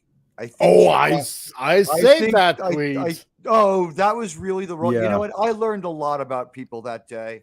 Yeah, and myself, and being to be quite honest and with being you. in Texas, that's you just crossed the line with me. Ted Cruz is Cubano as well, so he did nothing wrong by going to Mexico, and I would do the same thing. No, of course not. Of course, because he's Cuban, I'm willing to make an exception. Mm-hmm. No, listen, he probably should have hung in there too. Let's face it. Yep. That's what happened. Let's make sure it never happens to you guys again, for God's sake. Well, precisely, right? But it's like when you start making these outlandish asshole statements, this is the problem with social media, right? It's like I don't mind in particular social media, but it's made basically a lot of people a little bit too vocal. This would be like, for instance, spiking the football on New York on the day after 9/11. It's like those New Yorkers and the fucking Yankees, they suck ass. I hate the Mets too. Fuck them. They're all a bunch of fast talking, subway riding assholes. They could get fucked. And it's just like, hey, maybe not today. Yeah. Maybe not tomorrow. If y'all don't mind, can we backtrack just a bit to what Comic Relief Crusader was saying? And he said this a couple of weeks ago, and I think it's come to fruition. I mean, he said that talking about Patrick Stewart and his idea of, I really didn't like it. Well, then you see the writers and what they've done to Picard. It's awful. And guess what? Patrick Stewart didn't stand up and go, "Whoa, wait a minute, you're destroying my character." Well, he didn't even worse than that. He willingly sat down in that interview chair and said, "We finally addressed the wrongs of what happened. Livingston being in that cage. Gene Roddenberry was tortured that poor fish." And it's fuck you, Patrick Stewart. It's just a fish. That's ageist as this is. William Shatner is 1,000 times younger and cooler than Patrick Stewart's been for a long time. Frig. It's pretty bad that he resents me.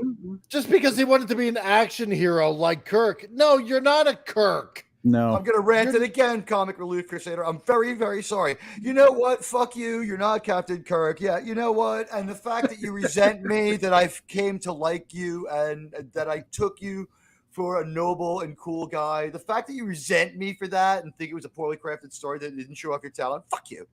Learn something from your own betrayals. You were once a great actor.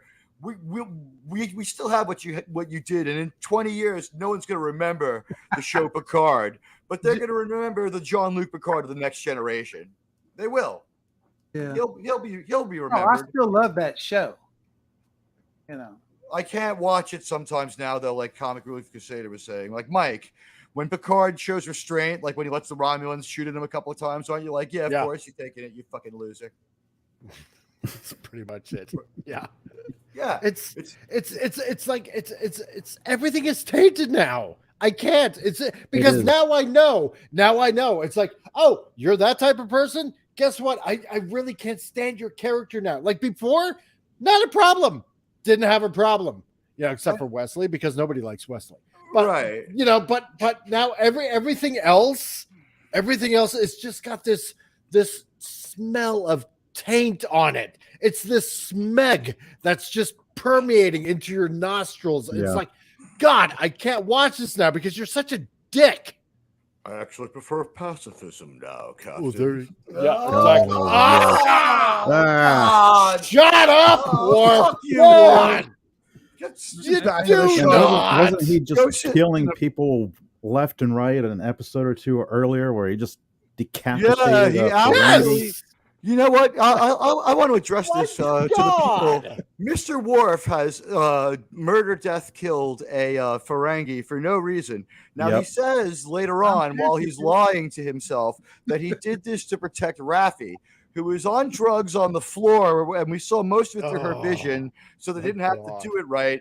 In a fight reminiscent of Rings of Power, where they're out of frame a lot, he does take out both security guards, so that's it. The Ferengi is impaled through the hand with a knife similar to the one from the movie The Naked Gun, the one Naked that Gun. he kills the fish with. Yeah. It's the knife is that formidable. He has just pulled it out of his own hand. It was pinned to the table, Christ-like almost, would you might say, by I think it was it Raffi maybe who impaled him to the hand.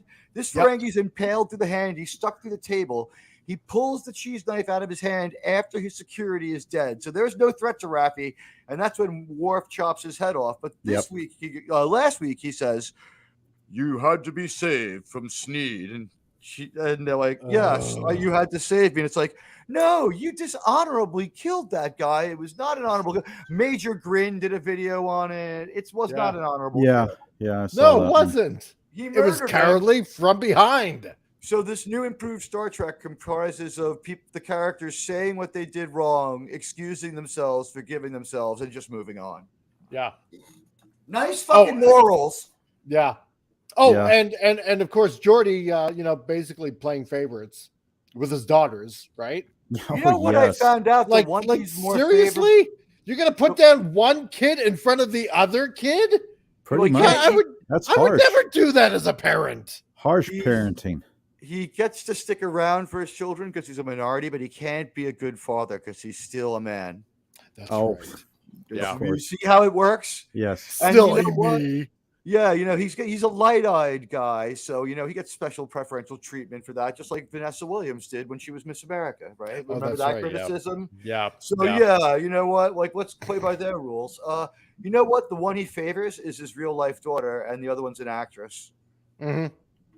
Oh, of course. By the way, apparently the LaForges, the Reading Rainbows are the nicest people in the world, and they have her over for Thanksgiving, and she considers herself an honorary Burton. Yeah. Okay. Yeah. Guys, I watched. You know how painful it was to watch The Ready Room with Will Wheaton? I have to do this for my podcast. Yeah, I know it was testify, Teague. Testify. Tell me how bad it was. To the other members of Saving Star Trek crew who think I'm pessimistic, you go watch The Ready Room with Will Wheaton. Come back happy. Oh, I can't. Do I have to? And by the way, we know now why he's not on the show. Like, Will can't act anymore. Like, it's clear that he knows the show is true. tacky. It's like, ha ha ha ha ha ha. Yeah. Phantom outside. It's not bad.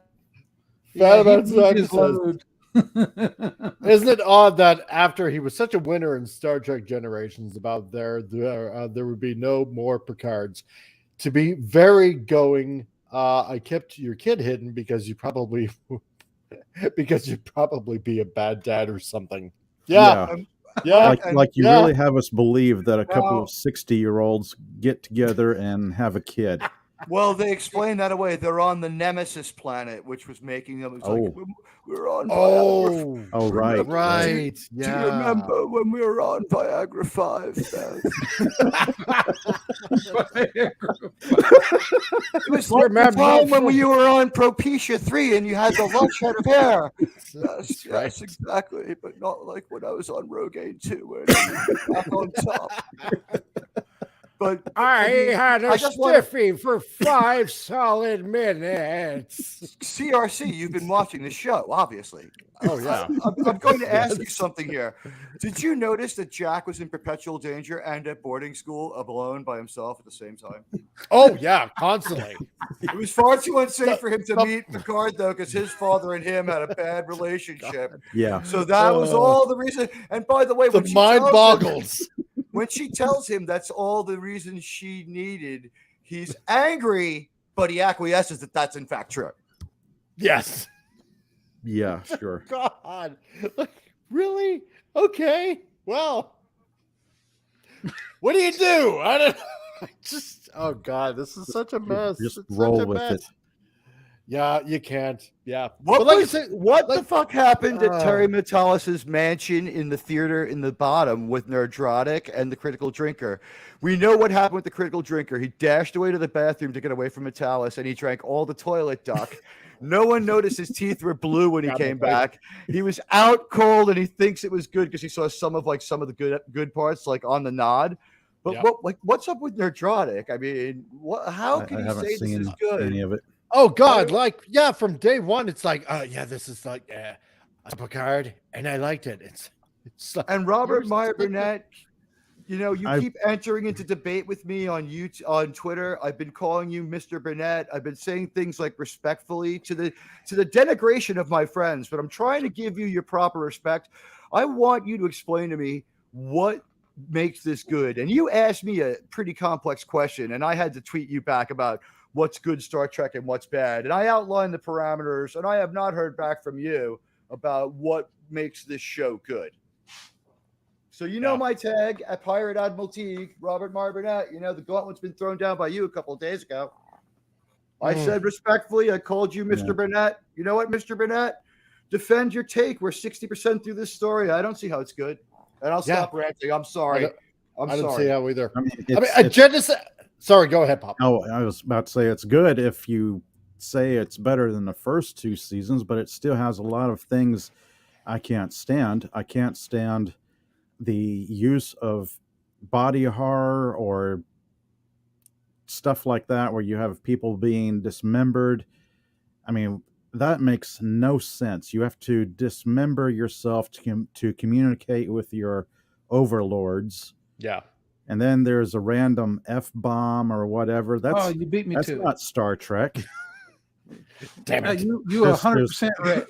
There's member berries, but member berries don't keep a story going. No, a they don't. story keeps don't. a story going. Yep. One of my guys, Scogley, thinks that the cutting off of the hand is because the hand is not a founder, but a paw wraith. Yeah. Mm. Phantom Outsider says, think about the sad life for Jack Picard. He's got Wesley as a brother.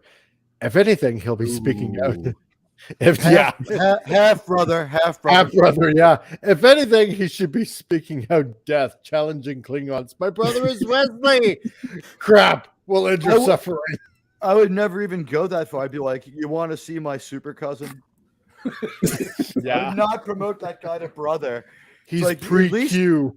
When he walks in the room and he doesn't like you, and it's obvious because he can't portray any emotion but the one that's actually on the surface lately. I mean, my God, as a child actor, he was great, but what the hell is happening now? Watch the Ready Room. No. I mean, Yeah, I'd rather not. All right. If I get I've been around trying to it, I'll to check out the Ready Room. I've been trying to analyze his blink pattern to see if he's being... First code.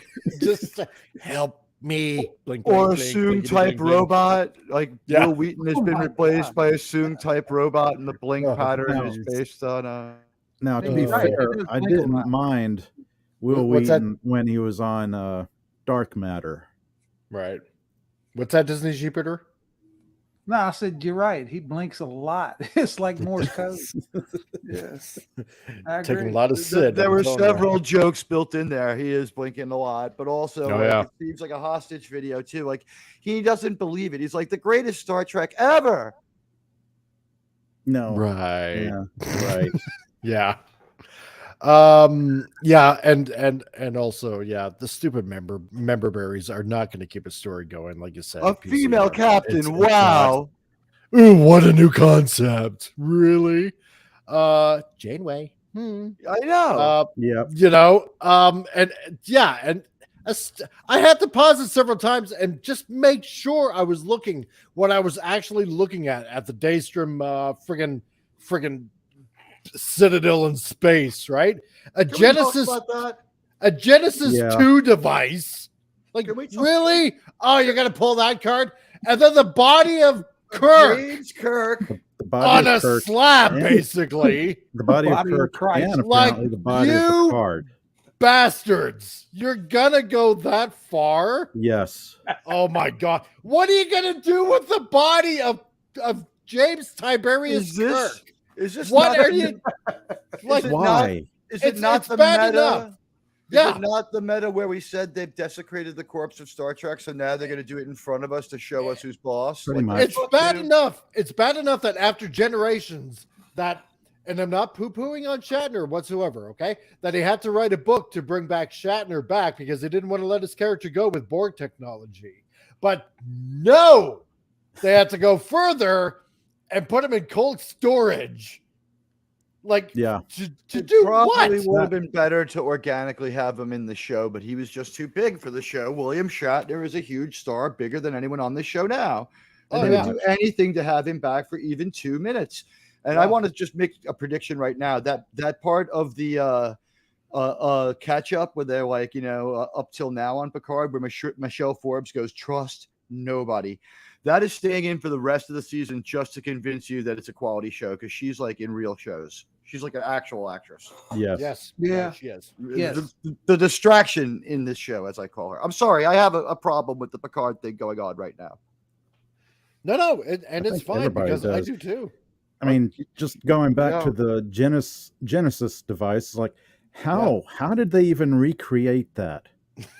Well, obviously, what It's they gone. did was they messed around with unstable proto matter because it's the only way Right. to solve certain problems. Yeah. And next somebody will start saying things like timey-wimey and it'll go downhill from there. Oh, Question: Is Robin Curtis alive? Will we see her? maybe. Who knows at this point? They will We're do any- getting member berries left and right. We're getting we're getting Kirk on a slab. We had Picard on a slab. Picard it is. It's all a movie pitch, in my opinion. Yeah. And by the way, the is. replicant that is Picard. Oh, Yo. man. Can I just ask anybody here, like now, no one has to reveal this, but Right. let's just say that you had never met your father, and when you found out that about it, you found out that not only had you never met him, but he had passed away. Mhm. And good news, though, we uploaded his consciousness into an AI that's in a robot body that pretty much looks like him, and it wants to meet you. Anybody down for that? Nope. Yeah, no. See, Yeah, that's just no. creepy. No. No, it's not happening. And New Jack only brought it up after like 3 episodes of hanging out with this thing. I'd be like, listen, man, you're not my father, and you're a mockery of the man he was. I don't know Yeah. much about him. He might have been a dick, but he's not you. And Yeah. you're definitely a dick. You're an affront to nature. You're the most immoral robot I've ever seen. They tried to make you likable. You're Frankenstein's monster by mistake, by incompetence. They have made of you a Frankenstein. The people we're supposed to like are unlikable. I mean, what's the There's sentiment? there's nobody likable in this show. It's terrible. Sometimes sentiment powers you to have a little bit of like for Riker. When they're beating up on Riker, you're like, yeah, he represents me. He's standing right in for me. Oh, yeah. But then, another convenient Soong ancestor who's just like, I've made an older robot because, of course, that's the moral way to do it. And get around the hard ban on synths that we announced in Series 1. Oh, crap. Now this didn't happen, but this happened. And so I'm going to put my mind into an older synth body. It looks like 6 years older than I am now, and I'm pretty old. So it's going to show every year. It's going to show like 10. It's pretty fat for me now, too. I'm going to put it in a Starfleet uniform, and I'm going to leave it on the Daystrom station because in an hour, the computer will be ready to start rendering a Moriarty to command. Right. And what then, gets me, believe me, you'll be strongly admonished by Moriarty. plus what gets me is you have the new Data stand-in robot with not one, not two, but 4 personalities. And Five. And 3 of them you have put it- real problems. Oh, we got Jill in the house. Hey, Yep. Jill. Hell, anti-derivative So Jill. you got 5 personalities, and you put it in charge of security of the station. Oh, God, yeah. That sounds like a Listen, you can. stable decision right there. Let's have somebody perfectly stable to handle security. Is that 2 different Hi, things? everybody. What could possibly Um, go wrong? I no. don't know. let's plug an unstable 5-personality robot I into this think- computer and see what happens. We're very lucky to have Jill here because if I'm wrong, she can correct me. But I think what we have is two things kind of confused. Is the robot is just plugged into this mainframe for no reason that we can really figure out.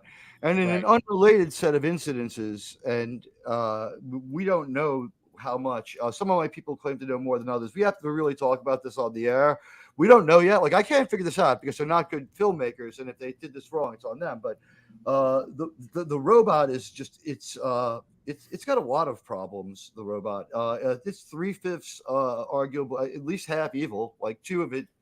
It's one mad scientist who turned a genocide machine on and off in season 1 that didn't happen. It's one part lore. Why you want to save this part is beyond me. And we found out they delete lore. They delete him. He's done. I saw the scene. I watched it again. We're in agreement. He deleted lore. So people are now saying the lore body was stored at Daystrom Station so they could jump the lore personality. I would ask, what happened of the 1,000 colonists who are also in Data's mind alive with him? Are they also there? Is he Legion now? Is this an extra? And yes, they must be. This thing is also part, and I got in trouble for this because I simplified it for Twitter, which is always going to get you in trouble. But I have no malice towards Lal. It was a charming episode. But Lal brings nothing to the table that Data doesn't know. She lived a week. While charming, she's just thrown in there, and I think said first every time, by the way, to make him have arguably be non-binary. I think. Now, the weirdness to that one. Correct me if I'm wrong. Okay, correct me if I'm wrong. And Jill, if you're still in the chat, please correct me if I'm wrong. Did not Data, okay, with Lal, download basically all of her memories into himself so he could constantly remember her? But he was destroyed. Or back it up. But he was destroyed. I think so. Oh, that's right. Yeah. Well, okay. Data was completely destroyed. That's right. Yes, he was destroyed. Right. Okay. Yeah. So I mean, and as far as Moriarty, so nothing makes sense. Nothing. No, Moriarty doesn't even have a line of dialogue because we could explain him into the story, but they don't. So I'm not going to. No. Yeah. So, oh God. But Data did transfer all of his knowledge and experience into B4, who is even less useful than Lal. There was something wrong with B4. And Comic Relief Crusader, you know the show, Mike, right? Yeah. So like we found out in the show through painful experience with Lal that he can't make a Zoom type robot. Oh yeah, it's not that's going right. to live. He can make them all not. day, but they're not going to live, and he doesn't do it again. Yeah. It's kind of odd. You think So maybe Data only couldn't one. do it, but somebody else did. And we delete lore in a way that's pretty definitive. And they're going with they didn't say they didn't destroy him, which is just no, not good enough for me. I'm sorry to rant on about this. I have a real hatred for this show. No, that's fine. Go ahead, rant away because I think it's ridiculous too. Yeah. As I have to go watch it for the 5th time tomorrow because I have to be able to defend my takes. I live in a special kind of hell. This is why I don't take on more shows and I become a little overfocused. But you have angered the karma gods, and this is your punishment. We're geeks. We're going to watch it. I used to be a bill collector. I deserve this. Yeah. No. God. I wouldn't wish this on anyone. Oh man. Well, at least you wrote the text, man. I don't know what was worse: 2 hours of collecting bills, or 2 hours of watching, or 40 minutes of watching Picard. I think I would rather go on the phone for 2 hours, and because you'd only have to suffer as much for 40 minutes. People wouldn't be home and stuff like that. But I mean, I advise stopping the show and tweeting about how much you hate it to blow off steam. Because it's really like you want to go back and read those tweets to remember and not suffer from the Mandela effect of it wasn't that bad. It was that bad. Yeah. But here's the weird thing. This is what no matter how much I just cannot stand this show, okay? For some odd reason, it's better than season 1 and 2. And this is the weird thing. Yeah, That's a like very saying low. that you get to go It to still sucks. It still sucks. Don't get me wrong, right? Mike. That's like saying minimum security prison. Yeah, I know. But It's a very low bar when you say, well, it doesn't suck as much as season 1 and season 2. And I didn't even finish season 2. I got 3 episodes into season 2 and just gave up. I could not finish season 2. No, season 2 needs to burn in the deepest part of the 9th level of hell possible, right? I will say that. Remember, they had a chance. I agree. It was awful. Remember, they had a chance. They had a chance here to have one moment where Q makes him human and stops a lot of these problems I'm having with the show. Like, we're having arguments about, like, why is a 2-year-old replicant allowed to be a Starfleet admiral? Yes, why? I know, right? Why? The character is dead. The replicant shouldn't have Picard's security clearance. He shouldn't have Picard's privileges. Picard is dead at this point. And exactly. There's no point. This robot monster has commanded the USS Titan in battle. Right. Yeah. Badly. By Captain Shaw, who's a man who doesn't want to take responsibility, yet somehow became a captain. What's up with that? Yeah. And a derivative deal. Yeah. Better does not mean it's any good. It's a misleading statement meant to confuse executives. No, and that's true, right? And that's why it's even saying it, even just saying that it's, better than 1 and 2. I mean, God, it just does not sound good. If you go down that route, you know what? I was better than Star Trek Disco. That's like saying general population was better than solitary. Well, that's a fact. Comic. At least I got to have sex in general population. But it's weird even to say that because it's so bad. Season 2 is just like they grabbed you by the scruff of the neck and just kept battering you across the face like it was as dumb as Discovery. Yeah. And what was that, Disney, you were saying?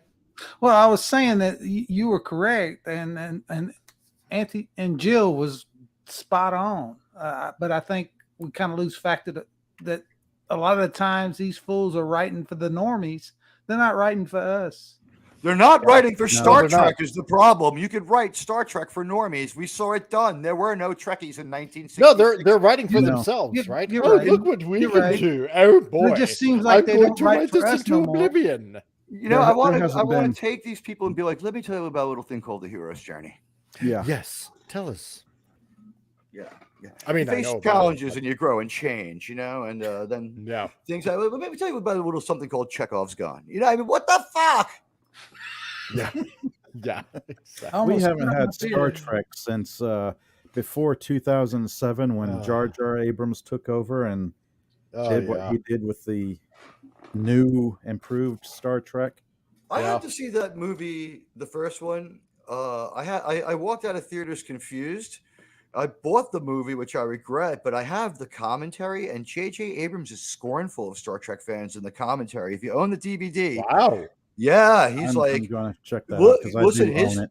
His attitude lacing into this one was, so I picked up this Star Trek thing that's really was just always the worst franchise ever, and I rescued it and saved it. So what I did here was I fast forwarded through this character test of the Kobayashi Maru, which just tells us nothing about him. So what I do is I have him cheat, and now he's a captain. So I think that's great. And I'm like, what the actual fuck, What? And then it's dawning on me. And he's like, so I did it all so I could get to this scene where he's going to fight. Now he's going to jump down to the surface of the Romulan probe that's Death Starring the planet Vulcan. And they're going to fight. And you'll see here, he gains no advantage, just like Indiana Jones. And in fact, we go beat for beat the Indiana Jones fight. And I'm like, I already knew that. And wow, you're proud. And he's like, watch this red shirt die. I did it as a trope joke. This is pretty much indicative of this guy culture in general. When we get TV shows and movies made by people who do not like what they're dealing with or what they're in charge of, they don't care for the lore behind it. They don't care for the canon. What did he want to do? Because then he moves on to Star Wars, and I thought it was the same fans. But I'm like, I'm out there with like 2 road flares to my Star Wars fans. Like, this guy is the worst thing that could ever happen to your franchise. Yep. In 2 movies, he stole from the middle and end of all Star Trek to pop 2 movies Yeah. hard, and now no He one has did. any interest in anything Star Trek. Yeah. Anything. And it's That's never right. been worse than it is now. I mean, people, Yep. I don't believe that they got a new contract. They can announce whatever they want. I'll believe it when I see like CBS say it. This didn't look good. This isn't a good show. No, Phantom Outsider says some people can be sucked into the unknown, even if it's bad writing. Lost Oh. anyone? Yeah. Original That's Trek where these was people written- came True. from. Yep. That's Original where all Trek these new was- people came from. Original Trek was written as Wagon Trail in space, character-driven high adventure into the unknown. And and John Reynolds says, now it's Wagon Trail straight to hell. I would say now it's actually probably 50 Shades of Grey in space. Yeah. Or like Twilight in space. Like, they kind of want to be writing. It feels to me like the CW every week, and it feels like they want to be writing teen vampire novels. Yes. Exactly. Because they do have the talks in hallways now. So Yep. I want to see a week where Captain Shaw doesn't change his entire personality to fit the plot. That guy's a really good actor. I feel bad, and I don't want to hate on the guy, but it's like, just because he sold that crazy story about them at Battle of Wolf 359 and pulled the talking member berry and did it really well, that has nothing to do with the fact that there were some things about that story about how it made Starfleet look bad because there was only one lifeboat for a whole ship. Why? Yeah. One enabling line, only one lifeboat functioning. One enabling line, make them look competent. Nope, can't do it. No. They've had a dialogue he's largely a useless character. I don't see why he's on there because I agree he's a good actor and he's largely wasted in that role. Yeah. Well, much the same as we see with Pike, right? Yep. Mm-hmm. No, it's true. That is true. I couldn't even get past the second episode of that. Strange with Pike, Strange New Worlds. Yeah, I couldn't. I thought, okay, I'll not really so much give it a shot, but out of curiosity. And as right? far as I stuck people with it out of go, morbid curiosity, and it just went downhill from there. And you want to like Anson Mount because on Twitter he'll say hello to you a little bit, and most of the time he talks about getting his hair cut and like how like he thinks like we should be able to drive faster, normal stuff like that. And then every once in a while, like 5 or 6 woke blasts will just go out in a row, and you can tell he's crazy. But like, it's nothing compared to Tuvok, who's just a horrible human being. Yeah, exactly. And Any Derivative Jill says they don't even bother with the hallways anymore. They just yell at each other on the bridge. Like, she's right. Why are there lifeboats? They happen to shuttlecraft and escape pods. Yeah, exactly, right? Yeah, it was called a life pod or something like that, but it wasn't called like a shuttlecraft. Yeah. It didn't make sense. And we went to the life deck or the rescue deck or the escape deck, something like that. Yeah. We have had a really bad dialogue problem throughout this show. And what about like in the bottom of the saucer section of Enterprise D? Right. There was the captain's yacht or something. Yeah, like was. Wasn't that a thing maybe on the some of the Galaxy class? I think starships? all of these ships, including the 1701. Didn't they bother to continue with that? Had one. You know what? I think that's largely a book thing, and we wish we had seen it in the movies and TV. Yeah. I really do, because I thought that was a real vehicle for what could have been some fun adventures. Yeah, exactly. So and of course, people have to yell at one another on the bridge because the size of the bridges keep increasing with each and every show. That's right. They don't have how big do you need a bridge to be? Except on the Shrike, where there is no talking except Amanda Plummer and the people in the Scream masks, because we found out they're founders. So really, they pour themselves into like a wetsuit with a Scream mask, and that's how they're going to work. Yeah. It's bizarre. So, it really is. And they delete each other left and right on the like her henchman deletes someone, and she just like lights another joint. Yep. Yeah. Oh God! And the insistent clicking on that break. Just like, You're all supposed to be the same. Can't you just transform all of yourselves into the same kind of looking blobular form? Oh God! And then the whole evolution. They're evolving. I've never seen evolution at this rate. What, like what? 20 years? Seriously? What? They can evolve Shapeshifters that evolve? fast? No. Oh my God! Jeez. They can look like anybody. They did No. that before. Not really. Yeah. They can, but you know, their DNA is significantly different Yes. to be able to shape change. If Yeah. their DNA is the same as the person they're mimicking, okay, like this is Then how do they science. change back? Then Then you Yes. cannot change back or change into somebody else because then your DNA is Set. that exactly right. It's set. Oh my God! Unless you have, I don't know, Velcro DNA that yeah, you can put it in place Velcro and it's DNA, stuck, I love that. but Oh, you can pull it God. apart and just go rip, It's like and it's malleable again. You know, yeah. speaking of which, Mike, do you Ugh. think that new Jack Crusher is perhaps part Borg because he's Picard's kid? We can't Well, take that off. let's the table. see. It's Oh, so no. dumb. Let's see. Okay, It's so so dumb, right? yeah, it's so dumb that So it has that going for They, it. they would probably write it in such a way that, you know, some sort of Borg nanobot latched on to his testes and I you want know, to see. when- I want to see that when- special effect. yeah, and oh yeah, because everybody needs to see that special effect. And then, So, you know, while he it's was like- hammering away of the late Jack Crusher's wife, sure, then little Jackie was born, and To a couple of some 60-year-olds. Borg nanobots probably somehow Right. got transferred into him and making him nuts or something along the way. Who knows? I don't know. I can So- see that because but- it would be made into yet another member berry.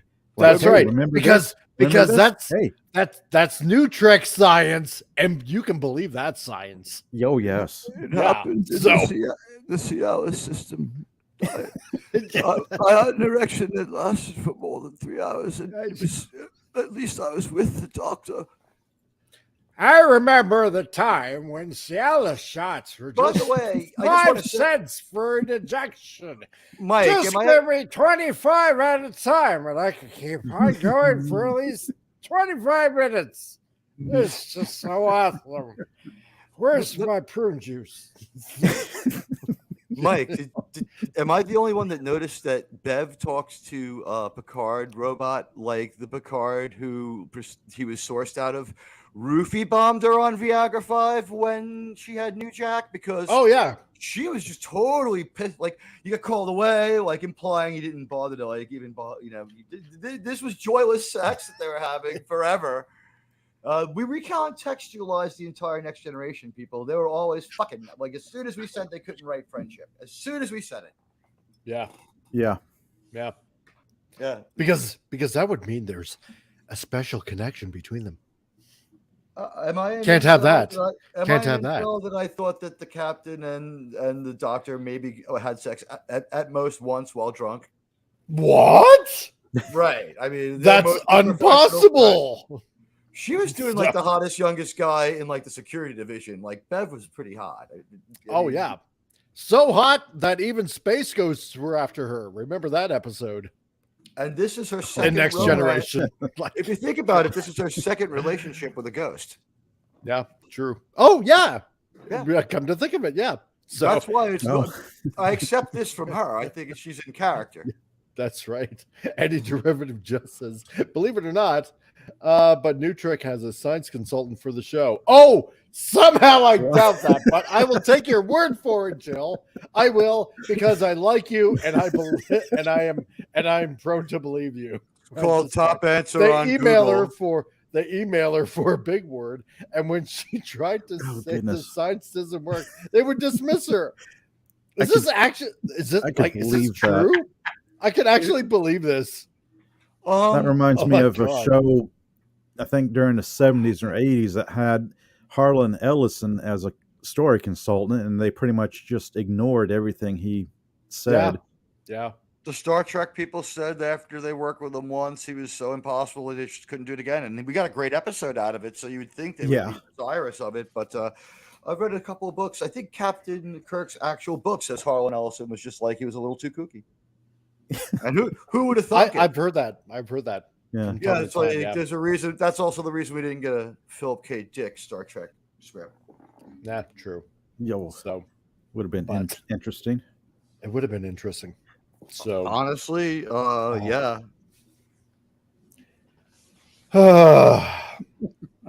God, I hate New Trek. Just We hate it. we hate have it with been a passion. absolutely.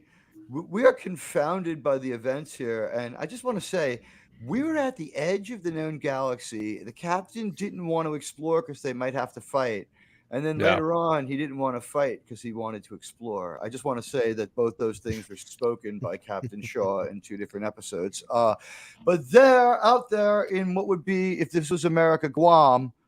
They have their Right. Smithsonian. It's right there. It's all the ships you've ever seen on a big roulette wheel in space. It's Irregular One. And Jordy is he's in charge. Oh yeah, that's right. Right. And any derivative gel. Yes, it's real comic. I can send you sources. Oh wow. That's No, scary. then you know what? If you go ahead and say that, then I absolutely 100% believe you Yep. then. So I believe they have a yeah, science and that's good enough for consultant. me. I do believe that. I do believe that. And knowing Hollywood and just, you know what? Yeah, but that's too sciencey. We'll just do it this way then. I want to give And this show. that's actually more plausible, you know. And no wonder they would dismiss her then. Can I give this show its due for 1 minute and explain how I think it happened? Because I have been kind of tangentially raging on it. Here's the deal. Go for it. The very quickly contradicting dialogue is gone, and it went to the Rings of Power with the people who used to write Star Trek, and you can see the exact same problem there, where there's no difference between anybody because everyone's a total liar. In this version of Star Trek, expect everyone to be underhanded. I didn't care that guy was a Vulcan. I knew that he was going to act like a dick because everyone's a Vulculin. Everyone's evil, everyone's bad, and I think it's like Star Trek's Andor. It's a little less incompetent. It's a lot slower. That's a good analogy. There's a shred of competence there. It looks like what it's supposed to be. They're not slapping you around. Yeah. But at the same time, true. It's the darker, seedier side of Star Trek, and I'm kind of tired of seeing it because I want to see the brighter, more hopeful side of Star Trek. Yeah. Like we used to have. That's yeah, exactly. You know, exploring that's the whole point. To seek out strange new worlds and new civilizations. To boldly go where no man has gone before.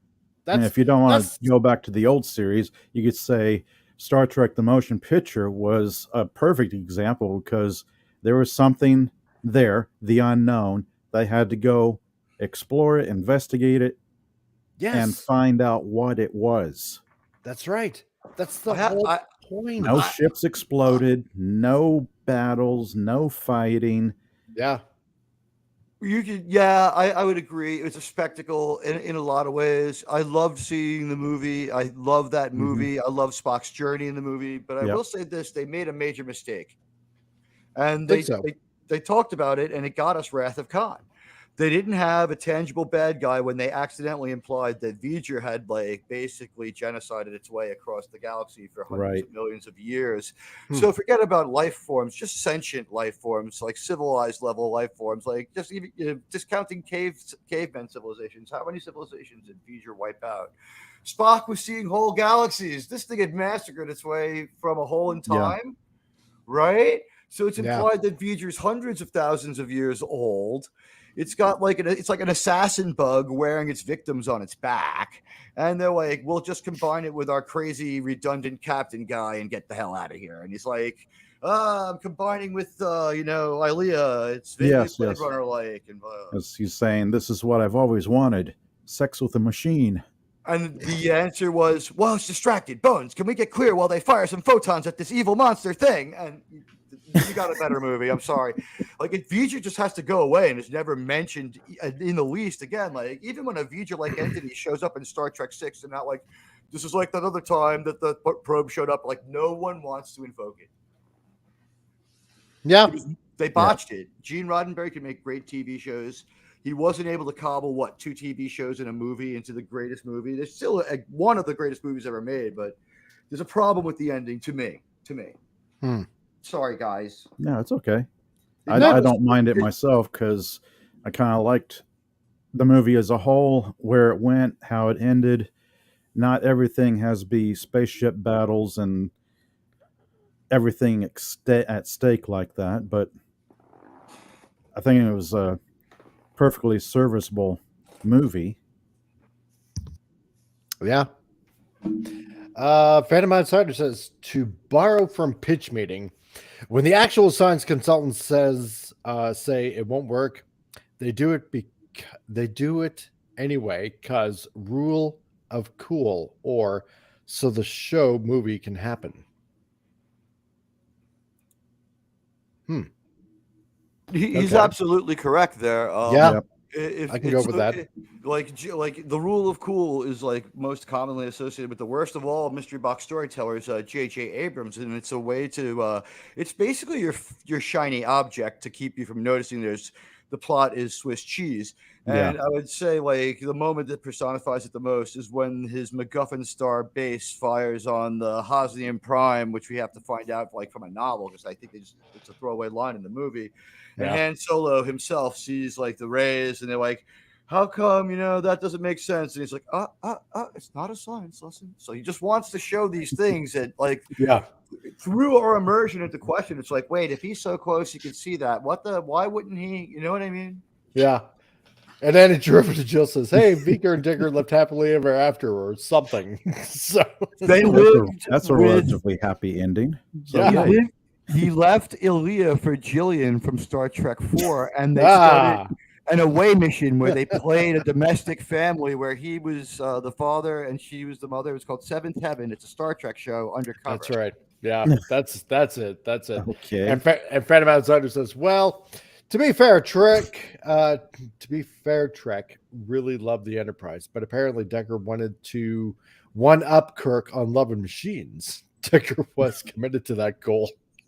So, Kirk loved the Enterprise. So, however, I do remember things from the original series where some of those women happen to be robots, and well, I won't go any further. So, yeah, it's like now that Mud's planet's pacified, I'll be down here with 5 of the Sharon. That's right. That's right. So, and now we're veering into the he had his Cylon love of new Battlestar Galactica. Yeah, that's true. Yeah. For every rule, there's an exception, and there's the reboot that works, where they gender swap and other swap and race swap, and it worked. Yeah. I don't know. Maybe I was impressed because it was well considered. Could that be why? Yeah, more than likely. I didn't mind the reboot whatsoever of Battlestar Galactica. There was something very true to the original Starbuck about Starbuck 2.0, even though they were a little different. She was like a latte, and he was more of like an Arabica, but Yep, exactly. Nicely said. I like that. Look, we liked both characters. I'm endorsing that show. Everyone should watch it. It's good. It is. It is myself, but that's cool. And you know what? I'm convinced on this one. Disney's doing this too. They saved their money the only way you could on music, but the Battlestar Galactica music, the guy who did it was very, very, very creative. It's mostly percussion. Yeah. So because they're very committed to silent space in Battlestar Galactica. So when we see exteriors, it's almost always silent unless there's music or something. So we hear some great drum compositions by this guy doing multi-layered percussion where it just works, and then you can listen to like Book of Boba Fett where the same approach just doesn't get it done at all. That's right. Yep. Oh, yep. Wow, yeah, and you know what? Starbucks. Dirk Benedict was in the classic show, The A-Team. Battlestar Galactica sadly only lasted one season, but you know what? When you watch it now, the upgrade was a lot better. It was. I didn't mind it whatsoever. Only the idea was really, really great. There's value in the original show. It's fun to watch the original show. but it certainly never approaches Star Trek, and it only has a few really great episodes. And it was just like, I don't think he expected to get that show greenlighted, and then maybe production problems. But the overall story was better than what went on in the episodes. Sorry. Starships of Greatness. Nice to see you here. Never seen you before, and great to have you in the chat tonight. So, howdy. And Penny says, I never watched the reboot because Starbuck is a guy, not a gal.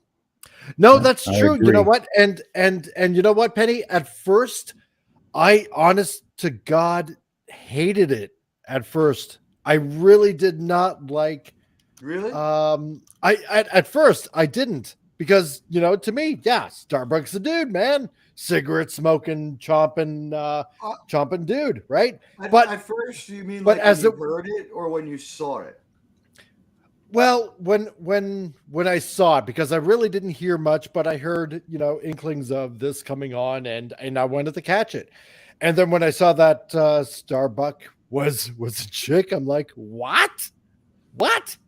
And I thought, okay, well, I did like it, when I was a kid, Battlestar Galactica. I'm going to give it a chance. I'll keep on watching and see if this is basically relatively the same. And, there was a few differences, of course, because, they were aliens and, that had robots, right? Cylons. Some of the Cylons are plain old replicants. Yeah. And so, that was the only thing basically in the new series that was different, right? So, but the thing was, they wrote her, right, female Starbuck, in such a way that there were those little things of old Starbuck thrown in there, but they made her totally idiosyncrasies. Yeah, the little idiosyncrasies but totally made her own character anyway.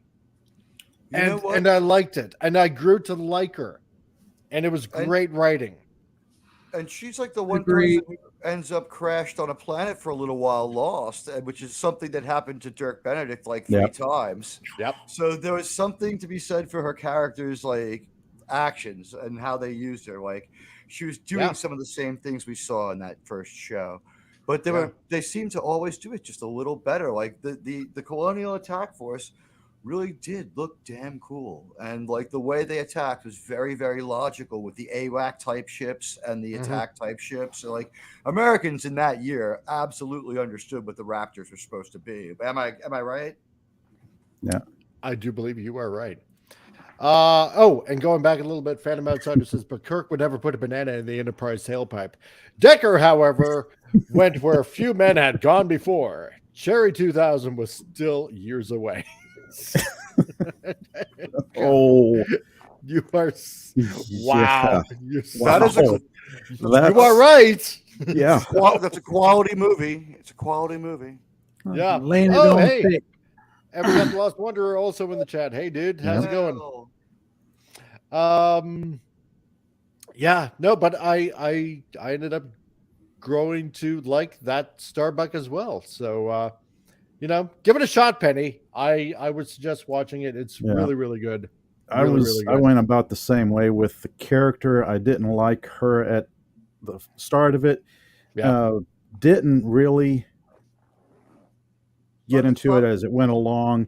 There were just too many changes from the classic series to the new series.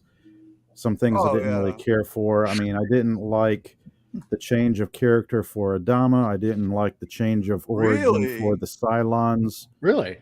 Yeah. I'm stunned about the Adama comment because I'm going to say that was possibly next to James Tiberius Kirk, perhaps the one person whose fleet I'd want to serve in next. I liked Adama in the classic series. I liked Adama in the classic series because he was not only a military leader, but he was also, in his own way, kind of a religious leader as well.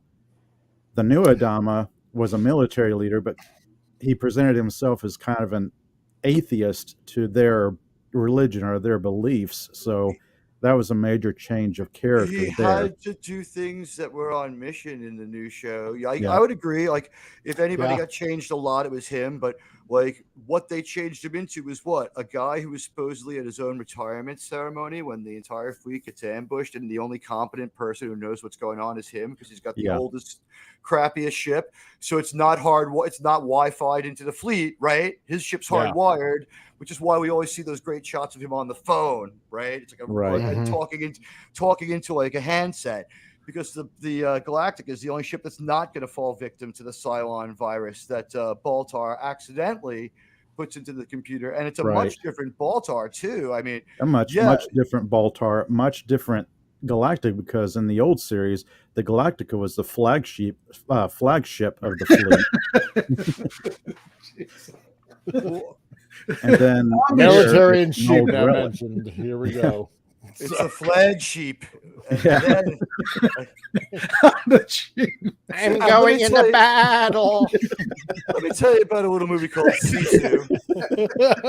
There are sheep in that movie too. What do you think, Disney Sheepherder? Have you seen? What do you think of New Galactica? Well, I shouldn't say New Galactica, but every time I see old Benedict, I keep thinking face. I can't really get into his character. I apologize. Yeah. I'm an apologist for the show. I'm going to say one thing in its favor. For people who feel the way we've just heard expressed, and that's valid. It's valid. The fan can't be wrong, right? Right. They seem conscious enough of it that before they really use that character a lot, it's quite a large cast. It's a very big ensemble. True. There must be really 30 point of view characters throughout the run of the show, and they're using 8 or 9 in some episodes. Like sometimes we see a lot. There's a political thing going on their Air Force One type ship that we don't really get into, but because the show is actually a series of miniseries, there was time.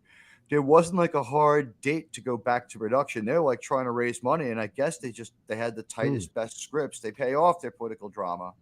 Yeah. The episode where they have their mutiny and they start getting rid of everybody who's on the wrong side of it. It's kind of arbitrary to say who was right and wrong. True. But I still agree with what you said earlier. I mean, it's good writing, and that's all I care about. I want to be entertained. I'm not worried about the rest of it. They might wow you a few times before you have a chance to notice that Starbuck's a woman. That's how I'll put it. They understood. These people were self-aware of that problem in writing the show. In my personal opinion, they were aware of it. Here's a good question by Starship of Greatness. Did anyone like the Lost in Space reboot on Netflix? I think didn't catch it. I caught it. I caught it. And I see, because usually this is what I'll generally this is do. Based on the 1998 movie, which originates all of this, right? No, not quite. This is like another reboot. It's a new. It's kind of a reboot of the old series. Yeah. Wait, so Lacey Charbet and Heather Graham aren't the first two chicks, and Mimi Rogers with John Hurt. That's not. Yeah. No, and Gary at that point, I think he went by Gary Youngman in the 20th century, but that's it's not. I thought, first season, I thought, all right, oh God, I liked it, but I didn't like it. There were a few swaps here and there. Like Robot it's not classic Robot. Yeah. So it's Alien Robot. I think I know where you're going. Too many deviations in character from the original. Exactly. And then again, the whole gender swap with Dr. Smith. Yes. So instead of a guy, it's a gal. Yeah. Yeah. Did they let Dr. Smith be a villain?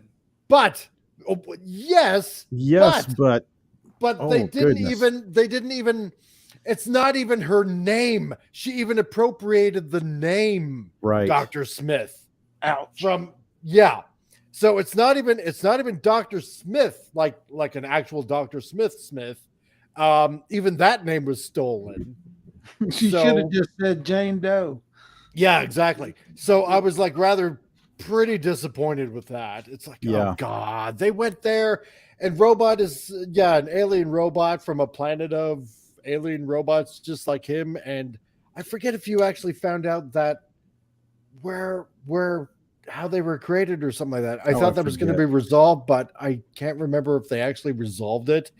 And So it's like watching. so basically, Robot, like, give the bump on the head and forgets that he's actually Killer Robot, and befriends Will, of course. Right. And so they're the bestest of friends. It's awesome. Yeah. And Have some kind of special link. yeah. So it's the action's not bad. It's not bad. They get lost in space, obviously, a couple of times, hence the title of the show, obviously. And then they find the colony again, and it's not too bad, but it's making those little fundamental changes to a couple of characters that don't make it great. Well, also you have the family dynamic has been radically changed as well, because you have the father, the lead guy, was supposed to be the scientist, but in this one he's a soldier, an army grunt. Yeah, that's right. If he's also flying the ship,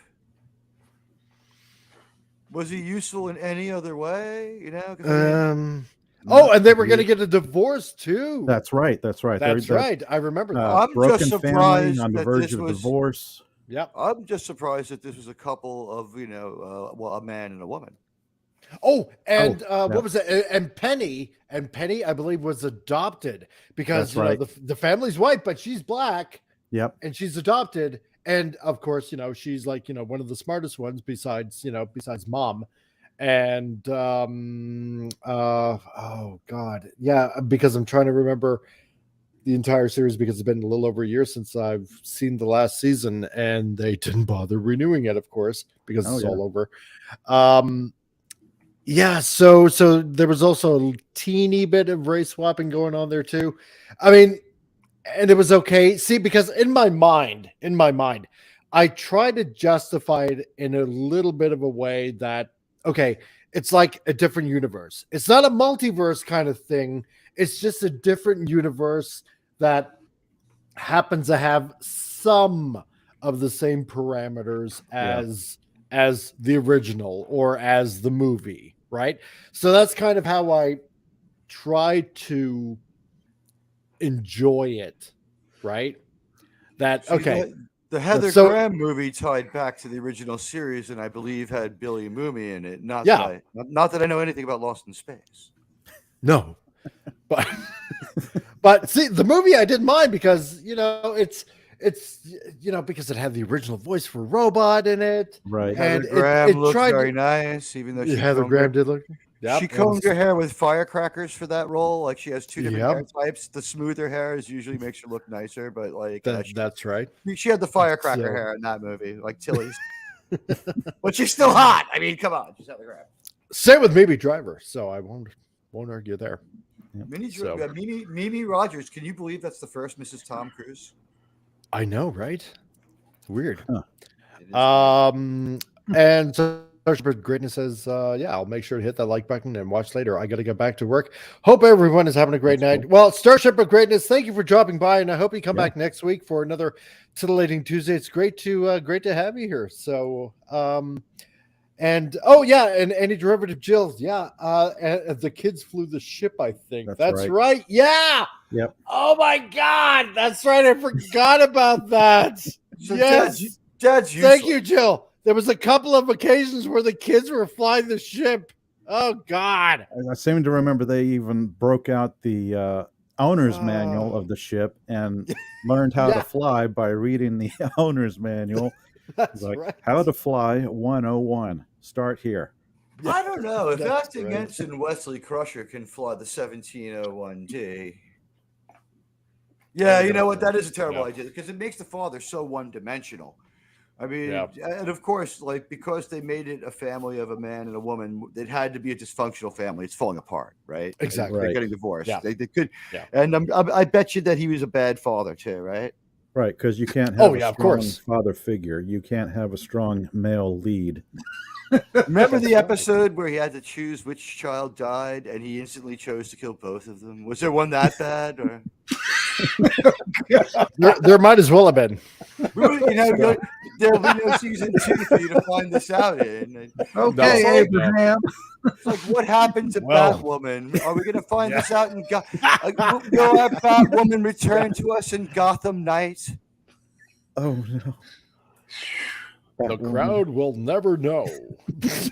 At least that was a Well- fairly new property that it did okay. It And it didn't work bombed so out. bad. It didn't work out, but at least it wasn't Batman. You know what I'm saying? Yeah, exactly. No, I get it. Or But then to give Batwoman. these people another bat adjacent project. So first they have to kill Batman so that they can't try to Right. sideload him into the show because they're such hacks. Because they tried to sideload him into Batwoman. Remember that? Oh yes. Oh God, yes. And then they punch his face off. Yeah. I love all these Batman TV shows without Batman. Yeah. What's the point? Yeah. They want to make money off the brand, but they want to protect the character from incompetent writing. So in Batwoman, it was an enormous success because you still have a saleable Batman. Oh yeah. The suit is perfection. No, it will be when it fits a woman. Yeah. Oh, puke. I think I gave up on that show after the second or third episode. I gave up on it on the first. Yeah. I never missed an episode of Batwoman. I watched every one. No. So You want to sorry. talk about No. Wolf Spider, her accomplice in season 2. You want to talk about how the end of season 2, the ads for season 3 were called Batwoman and Alice, and they're going to try to go into the Batman 66 style. I thought that if they did that, all sins would have been forgiven. If they just went wacky, kooky, Batman 66, I would have been like, all right, Batwoman, it didn't work out. But now at least we're having fun, and it's not supposed to make sense.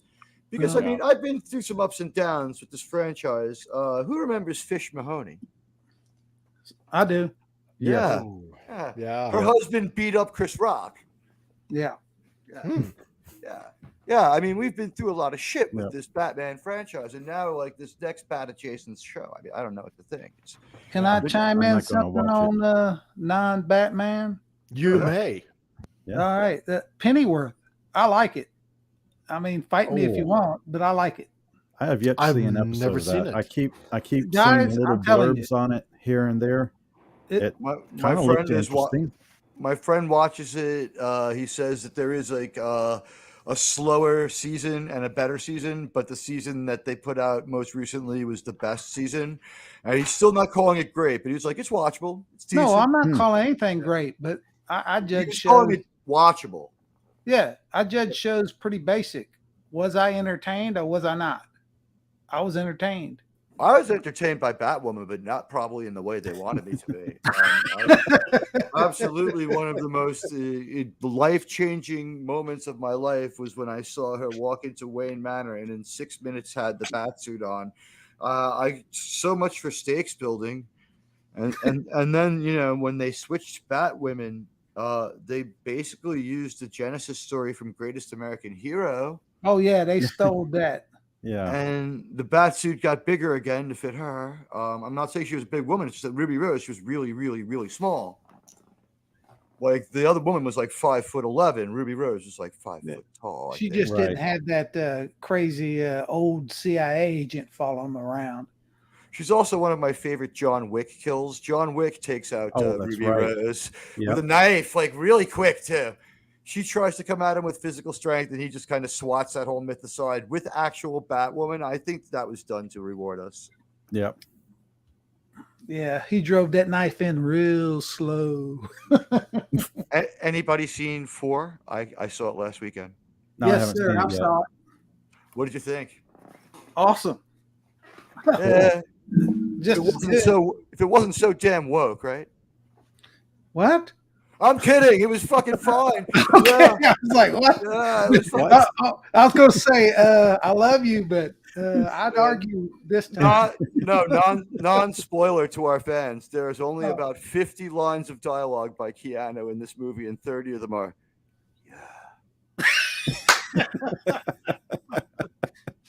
say, I'm not giving given away what it's nothing, about, we don't but- watch it for the dialogue. I mean, it's Dialogue like, wasn't Yeah, bad. that's true. Yeah. It wasn't, like the story was good. Well, I don't everyone else's know. dialogue made sense. I was Yeah. always oriented. That was a long movie that flew by. I mean, I don't know who I'm stealing this from, but when somebody mentions Ciego Leone and the old spaghetti westerns and James Bond, that's I pretty would much- say that was yeah. absolutely present. And if anybody has ever seen the post Sergio Leone Man Without a Name movie where he let his second unit Michael Bay guy do it, called My Yeah. Name Is Nobody. Yes. yes. Did you notice that character was transplanted into this movie and even Yeah. called Nobody? Yeah. Yes. And you can count on him to act just like nobody. Yep. Hey, I'll tell you how well I know it. 1973. Terrence Yep. Hill, Yes, Yep. sir. one of the best unknown movies ever. Ladies and gentlemen, see My Name Is Nobody. It's a fantastic film of And Planet of it's the Apes funny quality. too. Yeah. It's funny. The Yeah. idea had been Sergio Leone wasn't going to do it anymore, but there was money and an appetite for it in a European film industry that we can only kind of understand.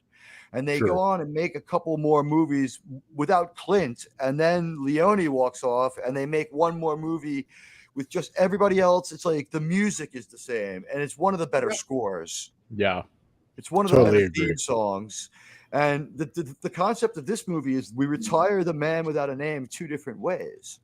We see him retiring as an older gunfighter who's made it to the end of his career, surviving in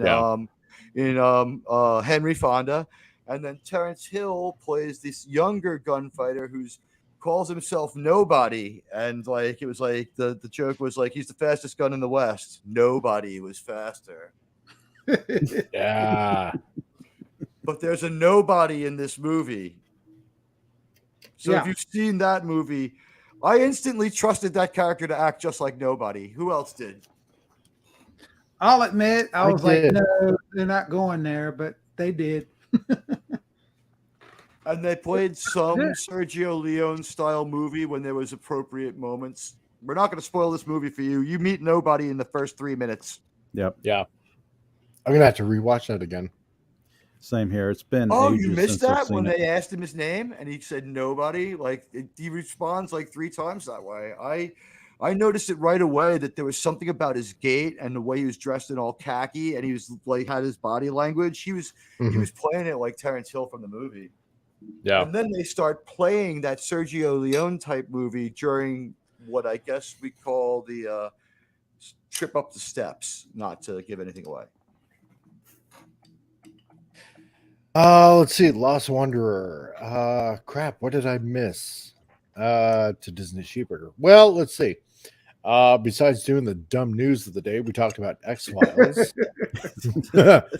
And a reboot, a possible reboot of that, whether it's going to be a hard reboot or soft reboot. And Gillian Anderson doesn't want to do that anymore. So, damn. And we augured up that those writers have moved on to much better Yes. stuff because the X-Files, as we all know, a great show, and they just can't let an IP die, No. Even I though mean- they should.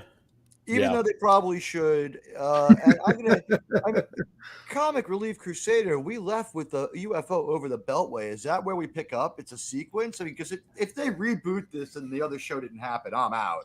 Yeah. He also says, unless it's triple X-Files, I'm not interested. I would like to see the two of them make triple X-Files. Oh, jeez. He lived with her when Taya Leone There- threw him out. Make of it what There are you will. websites for that, and I'm not going to mention No. what they are, and I'm not even going to promote that, so I'm not even Nope. going to go there. We all And then know we segued Skelly into did the Red Picard. Shoe Diaries. So, yeah. Yeah, exactly. And then we segued into Picard, and We had And- a good old time talking about Picard. I didn't need any medication or anything. yeah, that's amazing. So, and then we got into Battlestar Galactica, and Yeah, wild now division nobody. on that one. yeah, Yeah, you know what? Honestly, So- there was also a great homage to the Warriors without taking any spoilers in John Wick Chapter 4. Oh, That's right. okay. yeah. So, And having a good- also done better than the last James Bond. It was so much better than any driving I've ever seen in any James Bond. And that last That's a James fact. Bond. Yeah. You know what? What was there something wrong with me for being happy about how that ended up? I was like, good. When Daniel Craig is atomized, I'm like, thank God. It's been a terrible 10 years of watching this uninteresting, unhappy, unhandsome, uncharming, unrefined, militarist Bond who just beats people into submission and shoots people. He had no charm. Yeah. I don't know. I didn't We got mind Daniel Craig. Yeah, we got you know, suckered by that first movie. Which movie? On the little. Which one? Quantum Solace. Yeah, like he that couldn't was save boring. that one. I liked it. This was okay. I don't really Better remember than the much of Red. them. There was a desperate attempt to pay that off in the final one. Yeah. Wow. They Didn't work. cared a little bit about the fact they were making mistakes left and right, but they made a lot of mistakes. But then replacing 007, you know, with this female No. female Knew that 007. was God, coming. just no. Just stop. Critical Stop. Critical Drinker claims that they did a reshoot on that. It was way back before the movie. He said that it was he saw a trailer that was different, if I remember this correctly, where he just takes all the abuse, but then when he gets to the door, something said to him, and he turns around. He's like, "Doesn't bother you, does it?" He's like, 007, come in my office, and they both stride forward, and he's like, "I meant Bond," and he looks at it, he's like, "Doesn't bother you, does it?" You know, so it's like they had him giving it back a little more in this last one, although the only nudity in it was him. So, I mean, if you think Daniel Craig is good looking, ladies. Yeah, I swear I expect him to go, frankly, my dear, I don't give a damn. You know, By the way, I love Jamie Lee Curtis's comments on Anna de Armas. As a Cuban, I want to just, in solidarity, say Jamie Lee Curtis, that was hilarious. Oh, that was funny. God. It's like, spoiler. Let's just say that in Admiral Teague's fleet, there's more than a few banana boats in the past. Right? I'm in the clear on this one, people. Oh God. oh my God. Be nice. I'm not looking forward to another James Bond movie though. I'm really not because now Amazon owns MGM. What? And it's not going to be Henry Cavill, right? No, I don't think it's going to be. What's Henry your Cavill. nightmare Bond? I say like the worst nightmare would be like any female Bond is my nightmare Bond. That's now the Broccoli specifically said no, so yeah. I'm hoping Idris Elba. And we've seen this tried a few times. They tried with Halle Berry in that one Pierce Brosnan Bond movie to the detriment of the whole movie. Yeah. That movie's actually pretty bad. Yeah. Now the only other but as far alternative as to Bond I'd want to see is Henry Cavill reprising his role in Man from U.N.C.L.E. I would like to see that. Seriously? I'd like to see Henry Winkler reprise his role as Fonzie. I'm sorry, that's just the only Henry joke I had. Yes, I'd like to see that as well. But we're not gonna see You know that what? happen. There's nothing about Henry Cavill to get angry at. He keeps his mouth shut. He's much nicer than any of us here. I guess it's social media, right? And he's a geek. He's a self-admitted geek, guys. Yep. And he respects the fans. He's giving some money to people. Yeah, didn't when he caught some flack for Superman, he said, wait, now the fans can't be wrong. He didn't fall into the trap of and I do feel bad for these people in movies like Little Mermaid. How old could that actress be? And she's being talked to and like whispered to by some of the most powerful interests in the world. Of course she thinks these people throwing money at her are right. I blame her bosses for anything she ends up saying. And I don't know that she said it. I don't blame the little actress. No. And Reva from Obi-Wan probably thought that those things that were signal boosted against her were. She probably thought that was true, but I think Disney mostly signal boosted that stuff. Oh, for sure. I think that they're the originators of a lot of it. Well, you make so. money Oh, of course. They have to keep the things stirred up and when a bad idea comes down the pike, it starts coming out a few weeks before. We heard before Kenobi, we think if people are going to have some problems with this Reva character, she's getting hate mail. And it's like, how could she? You just told us about her. Yeah. Yep. Talk about a false flag operation. Yeah, definitely. then old Obi-Wan does that doggone YouTube video saying, "Oh, be nice." Creating a Mandela effect that at some point we all did something wrong. So why would I want to be a Star Wars fan, being as what they say their fans act like? Yeah, I mean, Exactly. they're Right. taking all over the real When your fans. franchise fails and you go into attack mode, attacking the fans, that's always a good thing to do. And your sales pitch at the end of the day is, there's a really good pig roast at the Klan, right? At the Klan rally. It's a Klan rally and all, but they're friendly. They're nice. They got balloons. And that pig roast, man, that guy, he's the chef at the local barbecue. Oh, the sheriff's there. You're looking. I mean, I don't know. I'm just saying, it's like not much of a sales pitch. First, they say like our fans are the most horrible people in the world. Would you like to be our fan? Join on in. The water's fine. Lost Wonder says, I'd be okay with Tom Ellis from Lucifer playing Bond. 6'3", British. Okay. I could see that. Yeah. I'm going to Google this guy. Yeah. Never seen an episode of Lucifer, but I've seen the actor. So, yeah, he'd probably be a good show. Lucifer, it's like a guilty pleasure. All right. You know what? This guy would be okay probably as Bond. I could see it. He seems to have the physique for it. I'm looking at pictures for him. I believe he could kick someone's ass. I believe he is maybe my third cousin by the fact that this guy looks to be a bit Cuban. I'm being honest here. And I'll just drop this link in the chat. I guess I can do that, right? Yeah, go for it. Okay. He's almost got this I can say hi and Timothy Dalton kind of look. He does. He does. I would And he agree to can that. sing. I would agree to that. He does look a lot like Timothy Dalton. Yeah. Yeah. I'll give him that much. Has anybody ever seen the show called Luther? I've seen a couple episodes of it. I don't the Elba Irish guy, I mean, the way he presents himself, I think he'd make a good Bond. If they wanted to go POC, I'd be all on board with him. I think a few years back, I seem to remember something about him coming out and addressing that, saying he didn't want to be known as the Black James Bond. I can't find. Let me find I you could guys be a shorter wrong about link. that. That link's okay. insane. Okay. I just think he's a good actor. Yeah, he's a good actor. You know what? Let's see. Idris Elba? Yeah. You know what? I wouldn't be opposed to it. I know. That's what we were just talking But he's about. 63 or something. Is it really that old? Wow. Yeah, Daniel Craig's about the same age. Seriously. I was watching him. when I he was wrong. in- He's in 50 that years Nazi old. in that- I'm sorry. that Born movie in September Africa. 6, 1972. Sorry, Oh. Idris. Oh, we Who's got Leonard Guatemala Bradley? Rooster in the Oh. chat as well. I've only seen clips, but he can pull off the suave, smooth, well-dressed man who can flip and take out everyone in the room and walk out like nothing happened. No, really? Okay. Interesting. I believe this guy, Tom Ellis, could play Bond. Honestly, it's just that he might.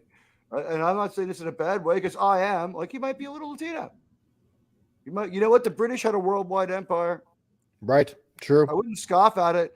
This is like, Yeah. you know what? If you have to do this to fend off female Bonds, you know what? Bring it on. Yeah. Yeah, but we'll never forgive them for what they did to Doctor Who. Oh, God, yeah. Oh, I want to see Edwards play 004 or something helpful, gravitas, etc. Yeah. That alleged fix is interesting, though. Listen, here's his IMDb. And I tried to say Tom Ellis on IMDb, but it of course got cut off. Sorry. Did my best. And that should be opened in another window, not this stream. Oh, God, yeah. And speaking of Doctor Who, oh, God. goodness. I'm sorry. That's something to Jeez. talk about The for 5 hours. dead franchise. No, you're the but dead. yeah, you're right though. I mean, and what was it a few weeks ago when we were talking about on Doomcock show there about what was it like over a month ago? And we were talking about Doctor Who, and I'm like, okay, I'm reluctantly hopeful that it's gonna get better, but no, that video that I posted on Thursday last week, oh God, Yes. it's just gone off the deep end now. But are you talking about Doctor Who still? The Yeah, Doctor Who. yeah. Please. The Please. fix, And like, new Doom fix I heard character. floated sounded to be the most practical thing ever. They're going to go back one doctor in actor and have him reappear halfway through the regeneration going, whoa, that didn't work. Have a 3-episode adventure with him. And You the other talking stuff about- was a hallucination. Are you talking Yeah. about David Tennant? Yeah, they're going to go Yep. back one guy. This is the alleged fix. And Oh, everyone has okay. talked about this. Yes. This is I mean, This is David probably Tennant an said easy something Google. earlier. Okay. Yeah.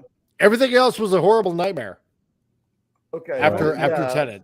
Do it that way. They're gonna Something they're like gonna that. have the previous actor and the previous writer come back and write 3 episodes to get us to what happens is he botched this here's the Tom Ellis on IMDb in the chat for you guys. He botches his last regeneration, right? Okay. So while he's botching it, Yeah. he has these dreams that just aren't true. And wow, that was a creative fix if that's what they do. Well, if David Tennant Yeah. comes back, I don't care. He's It's the not doctor. for long. I don't For know. only See, 3 that's the episodes. thing. No, it's only going to be a 1-episode thing, Oh, One or yeah, episode? something like that. Yeah, Yeah. maybe it's 1, maybe it's It's 3. The thing it's is, the 6th. It's either going to be like a Christmas episode or 60th anniversary episode or whatever it Oh, is. I forget. People I will really watch haven't to kept see up her with it in die. years. people will watch to see Something. her die. Yeah. You're not I wrong. think, I think I lost So- interest in Doctor Who about halfway through Capaldi's run when it just Yeah. started grinding down and became tedious. It did. I mean, I enjoyed Capaldi. He was a great actor. The writing failed him. The writing was It horrible. really, honestly, God, did. And- They Oh, got shit. constrained by some. oh legal stuff. God. Their whole problem with having to use the Daleks, whether they have a good story or not, has been Right. manifested in some horrible, horrible fucking episodes. Yeah. Like, okay. Here's this thing for the Blame my this mother. doomsday thing. I'm the universe's no. greatest assassin, and in one day I'm going to die. Unless I can find the doctor. Oh, I saw that. Someone sent death, literal death, after me. I can only outrun it for 24 hours. So, the clock's ticking. My vortex manipulator sends me a new target every hour. The Lesser Order of Oberon sends me a lot to choose from, and I'm picking the missions that'll, maybe, bring me to the doctor. 24 hours. All of time and space. Will I find the doctor? Ancient enemies? Old friends? Or maybe I'll go out in flames. A lot of flames! Well, it'll be better than what's coming for me. If you see the doctor, tell them I'm on my way. Now, did No. anybody catch that? Tell them. Yes. I'm on my way. Now, okay, in this current climate that we're at. Is that Okay. is that for a game that you play on your phone? No. This is literally Doomsday. This is the 60th Right, so it's like anniversary Raid show. Shadow. It's like No, Raid Shadow man. Legends.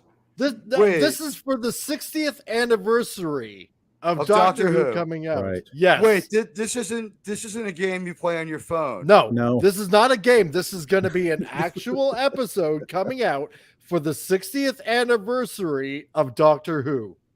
You know what I love about you, Comic Relief Crusader? Not only do you look like extremely cool action hero Sisu with your suave debonair ways and your great beard, but you I put us tried. on so well. Like you make up some of these elaborate ruses where you have us going, this is for a phone game. Come on, stop putting me on. I didn't fall off the turnip truck yesterday.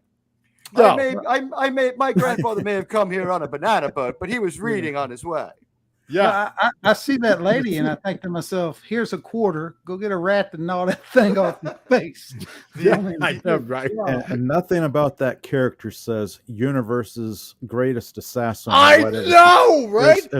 No, I'm thinking Deadpool. I'm thinking John Wick. I'm thinking Yeah. dozens of other characters. I'm thinking Liam besides her. Neeson. Yes. Guatemalan Rooster what was that? Was that actual BBC? Was that a fan thing? A mobile Yes, game? it was. It looked like a actual fan BBC. production. BBC really doesn't give a lot of budget out for this. No, they don't. They don't. It's just so bad. It And was insanely bad. yes. What was it here? This actor. This oh god, I didn't even want to say actress because it's so bad. Comedian, right? Here, like I'm gonna share this. I'm just gonna share this. Yeah. Oh no. Yeah. Zeus kept. Oh God, forget it. I just Has can't. anybody You know. has anybody Yeah. seen Hello, new. Broadchurch? Yeah, a little bit. Okay. Yeah, I've seen what? Girl with the mole on her face. She was the dead body. I know, right? Yeah. Zeus for real. Kepner. Hello, new Yeah. followers. You're probably here because I'm part of the Whoverse now. Whooniverse. Oh God. And it's Now, funny because we had yeah. both the Doctor Who's on that show, Yep. Jodie Whittaker and David Tennant. Welcome. I post a lot about politics and trans rights. Dress up as other people, and I sing a lot. God, this sounds like an 8-year-old wrote this. Yeah. If I make you cringe, then good. Welcome. I don't care. Holy Yay. Diver is still my favorite album. Oh, Wait, oh, I'm Jesus. sorry. That Wait, is hold that on. Lord 18-year-old almighty. mentality. That's the It's quote not, of the night. not Black Sabbath singer Ronnie James Dio right there. Are you telling me? Are you telling me that that is not Ozzy Osbourne's the second best guy to ever sing with Black Sabbath, New York's own Ronnie James Dio? You're telling me that that's not him right there? Nice, yeah. But, Oh, What was it? There was somebody wrote a comment. When I released this video, now there was I honestly thought that was a guy. Dio. Usually he lurks. Usually he lurks when he's working. I honestly And thought this he was said, Dio what for was a it? minute. She looks like. Yeah. There was a guy, Snuggle Fricklepuss. He's generally lurking in the chat, and he said she looked discount creepy Helena Bonham Carter on crack. Oh yeah. Now, do you Yeah, remember I can who see that. Helena Helen Bonham Carter Carter, is? Yeah, Yep. I could see that. I would say meth Yeah. though. Yep. She's been in a lot of she's been in a lot of movies with Tim Burton movies and whatnot. Yeah. Who is Suze So- Kempner? Who And is this that person? Terminator movie with Who Well, is this person who apparently looks she like said she's Ronnie a James comic. Dio. Okay. Yeah. Does her routine include going up and singing songs like Neon Nights and Heaven and Hell? Because then I would go pay to see that Yeah. show. Because if she fronts a Black Sabbath cover band of Worth, the immersion that was Ronnie James Dio would absolutely, if she could do the hand sign, and there's only one way. We know that we know that the hand sign has to be, So I mean, it's very important. And take me away with your Dio cover band. Yeah. Find the Sacred Heart. Lost Wanderer says, look at that. Look at what Gary and Steve put out for Pop Culture Breakdown. So let's do the time warp again. Where's Dr. Frankenfurter? Seriously, it's like an uglier magenta. Oh my god. Five-head encroaching on Angelina Belcamino status. I hate to say this because now I'm going to be that guy. How old is she? I don't know. I'm guessing somewhere's in her maybe late 20s. I'm guessing. I don't know. Mhm. I could be horribly wrong. I was going to say 50s. By the look at the cracked look on her face, she's probably early 20s at that point. I was going to say 50. So, yeah, maybe. Guatemalan Rooster says, "Oh, so what you're saying is I can continue ignoring current year Doctor Who?" Yes, you can. Yes. So It's dead. she looks like she spent time earning her keep behind the Circle K. Oh.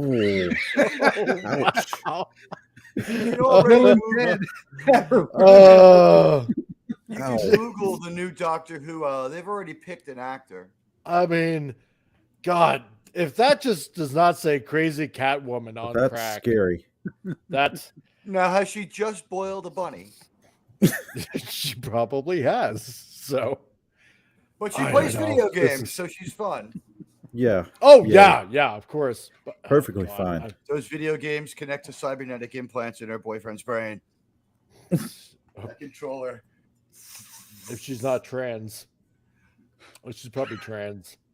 So because she's for trans rights. So And you know what? And again, if that individual was to go out there with a Black Sabbath cover band of any ability that did Dio era Sabbath, yeah. I would go see it and I would buy your T-shirt and I would support you regularly because you have me on immersion right there. Unless you're 6 feet tall.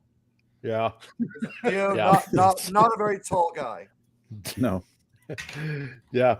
Trans species, maybe. Yeah. Exactly. but it is Doctor Who, and they still have probably have the same great writing team. Oh yeah, for sure. Yeah. But I mean, we just got rid of Chibnall, right? And we thought, oh, great, everything's going to be fine and dandy because you know the bad wolf boss is back in, and you know, and that was some pretty good Who. And now we're finding out it's going to be pretty much More more of the same because the BBC still has their clause, diversity rules that they have to follow. So there's all those check boxes through the BBC that shows have Doctor to. Who Hawaiian or something. Like, what are they going to do with it now? I don't know. I don't know. I don't know. I haven't the faintest idea. It's dead. It's dead like Trek. It's dead like, well, Star Wars is it's almost dead. I wish death on Trek, and it hurts me to say that. It's like seeing your loved one in so much pain, and you're like, you know what? There's no more quality of life. Yeah. Like I want to do Star not Wars is resuscitate getting on there. Star Trek. Star Wars, I think that thing is terrible now. My level of interest in the Mandalorian couldn't be lower. Oh, especially after episode 3. Oh God. There's an episode 3 now, huh? I mean, yeah, that's my level of interest. season 3, episode 3. Yeah, I watched episode 1, and I was like, again, it was like watching the final chapter of Book of Boba Fett, the logic and the choices and the way that people did things, and the firing away at that big turtle shark. What gets me is it's no longer the Mandalorian; it's the Grogu show. Especially after this most recent episode, it's Grogu this and Grogu that. I actually touched on some of this on my live stream last night. It's like it's the direction they're taking the show. It's the title character, the Mandalorian, has taken a back seat now to his little Muppet sidekick. Muppet baby. Yeah, they call it being Loki'd. We're coming. Yes, pretty much. I don't know about that because we're coming out of a season that, aside from the rescue, was just a long setup of other shows. Yeah. What did we do in season 2 but backdoor pilots? Pretty much. Yeah. We had 1 or 2 Monster of the Week or Challenge of the Week episodes, and like people said, "Oh yeah, you know, Bill Burr's back." That episode is so poorly conceived and makes so little sense. Oh, I know. Why would you use this means of getting the thing around if it's that unstable when you have ships? Yeah. Yep. And when the people attack the Empire, right? When the people attack the Empire who have taken over their planet, they just go, "Oh, pirates." No, they're rebels, you fucking tone-deaf idiots. You just don't understand what you're doing. And then moments, they kill like 25 rebels. And he doesn't shoot them with his gun because that doesn't go off for the second time in 2 episodes. And he's like, murder, death, killing them all. And then we get a scene where we finally think it's kind of nice, where we see the stormtroopers saluting because they're the one truck that came back. And we find out even that was kind of just badly done. And the CGI is kind of badly done. And if you look at it, you can see they just reversed the stormtroopers. Some of them are saluting backwards. It makes no sense. Just lack of care like that. And even later in that same episode, remember that conundrum, Comic Relief Crusader? Mm-hmm. Now, we have a record of everybody's face. So what we've done is we've set up our security system to need to see a face, because this makes sense, right? Because we have biometrics. But exactly. This one has to have a clean face that's never looked at it before to look at it. Otherwise, it's not going to work. Mm-hmm. Why do you have this technology? Then why do you have it? Yes. Why do you have this in the first place then? What is the purpose of this Well, technology? I don't know. That's some great writing. You remember And- Bill Burr, right? You like Bill Burr, right? Yeah. Operation Cinder, you liked that book. You like Operation Cinder. And then, like, they have this stupid escape out the window and they're crawling across the ledge, and you're like, okay, yay, this is exciting. And it's like, Fennec, who's supposed to be the sniper, she's just like blasting away, missing left and right. And like Gina Carano, she's like kind of doing a little better job acting, like looking like she's aiming and stuff like that. And then when you see Mando, the shots are coming from the opposite direction. It's like so poorly put together. It is. And that's the one where people are like, oh, well, they had Bill Burr. I'm like, yeah, did you really watch it? Yeah. yeah. Lost Wanderer, it also sucks that you get a total of 1 to 1.5 episodes of decent TV and an 8-episode season. It's like it's like the hot blonde teasing you. Exactly. Except she does Exactly. it over several dates. That's Date right. 4, you can touch the boobs over the shirt, but then things don't happen again for a while. It's like date 8 before you get to do anything else. But you got to spend a little bit more money to advance. No, she only touched your shoulder. Mhm. Exactly. Or wait till the next season because it'll Free get even better then. Free to play, pay to win. That's right. Yeah. That's essentially it. So Yeah, Cherokee Casino. It's like, I'd like you better if you had cocaine. yeah. And a Maserati. So because I live in New York, I once went to a date that took place at the location for, remember in Wolf of Wall Street where the 714s kick in while he's on the phone? Yep. That place is like a golf club that opens up at night as a nightclub, and I've been like at a couple of dates there. Oh wow. Yeah, and the chick was that crazy too. Like she was disappearing into the bathroom for like half an hour at a time and coming out wired. So like that didn't work out too good. But the funny thing was to have a date there, and then I went like a year later. I saw that movie, and I'm like, yeah, it's not too different from what I went through. She was that crazy. And Guatemalan Rooster says, it's kind of like the reason why I stopped watching baseball. Blame the Pirates. There's only a handful of plays worth watching, and I have no idea as to when they'll happen. Yeah. So that's why I watch the Dodgers at 10 on my phone. Yeah, there we go. So what does everybody think the solution to all this mess is? Disney, I'll go with you first. What do you think? Just please, better writing. I mean, get some geeks, have some people who actually care about the lore or the IP in general. Yeah. Pop Culture Republic, what do you think? Oh, I'd second the better writers after you let it all burn to the ground and pick up the pieces afterwards, because I always look at it saying it's got to hit rock bottom. You can't pick it up and try running with the ball because you're still going to get the same results. Yeah. It's got to hit rock bottom. Then you get new writers, you get people who actually care about the property, the franchises, the canon, the lore. Then you start anew. Yeah. Teague, go for it, man. What do you think? The analogies speak to themselves. We're talking about the need to hit rock bottom. I mean, what's that from, right? I mean, we're talking about like, how extremely bad it's become, how we need better writing. And I think it's worse than that. I think that we've enabled a level of subpar storytelling for people to be fighting over Andor, for people to be fighting over Picard. This is their A team, people. This is the best they could do in years and years and years of storytelling. They're telling you a very, very boring, low event story that they're trying to member bury you through. And that's the best you can get. Andor, less incompetent, right? I mean, we call it, right? Like they spent their money on like that TIE fighter flying down the valley, which I believe they built a real TIE fighter and flew it. I don't know the amount of money they spent on shit, but instead of like ruining the aesthetic, like Boba Fett builds that big set, and every time we see it, we're like balking because it looks like Next Generation and stuff. So maybe it just there needs to be more than just better writing, a sea change in concept. Yeah, Yeah. totally agree. I don't There need needs your to be. pat on the head. I don't need your reaffirmation, or I don't need to be scolded by you politically. You need to tell stories as political as this. You ready? The light of freedom must be guarded with the utmost jealousy against possible threats. I mean, that's the prequels, right? I mean, that was boring, but at least we weren't angry.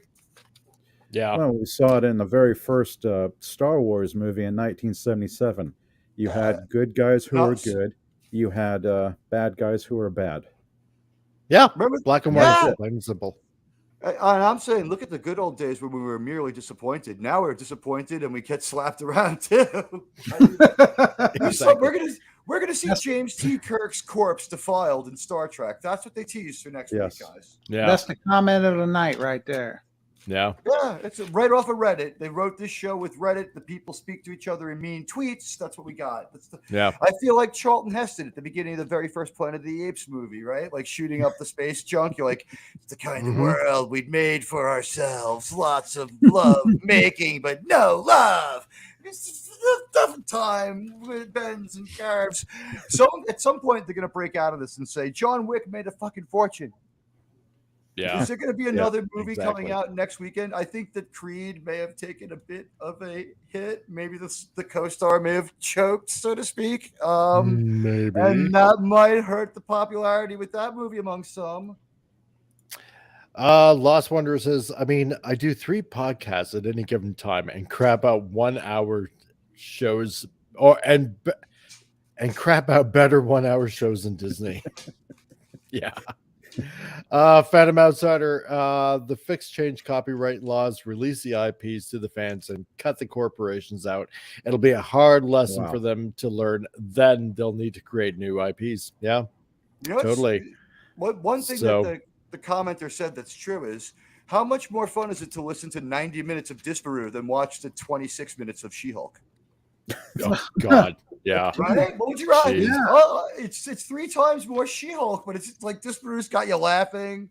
You know, he's a congenial. He's breaking it down with good video essays. Like when you have to watch the She-Hulk show, like that's 26 painful fucking minutes. Oh God, tell me about it. I've never seen it. Oh, you don't want to. No, I think I think what needs to be done. I think what should be done, and I believe I mentioned this last week or the week before. I can't remember what, because one week just flies right by after the next. Is I think, honest to God, Disney and Warner Brothers and Fox and Paramount, you know what? They had their day in the sun. And I think now they're just tired old media that have run out of ideas, and the only way they can try to keep the water out of the proverbial boat from its sinking is to just try to keep pumping out something to just keep on retaining all these IPs, and it's failing miserably. And I think now that, it's like this, okay? DC and Marvel have been going on for years and years and years. And don't get me wrong, a lot of their issues were still great, like, even to the early 90s. But it took 7 guys to say, you know what, I've had enough of this. And they started Image. And they started something new and fresh. And a lot of those properties are still going to this very day. Like, Spawn consistently, Savage Dragon consistently, and a lot of other IPs that they put out. And also it built something even more, because you ended up with Walking Dead. You ended up with Invincible and stuff like that. And they breathed in a lot of fresh, new creativity that the comic industry really needed. And I think this is what's needed today. It's the exact same thing. We're seeing tired old Disney and tired old Warner Brothers and Paramount and blah, blah, blah. You know what? And they've had their day in the sun. And I think there needs to be a new movie production house going out there in creating fantastical new IPs and letting writers really write. Or pick up an IP that's available, that's free for all to use, and do something like revitalize it or something. Well, that's along why those I'm lines. thinking the Winnie the Pooh, the porn movie, is going to be something that we have to make that happen for Yeah. love or honey. Yeah. You're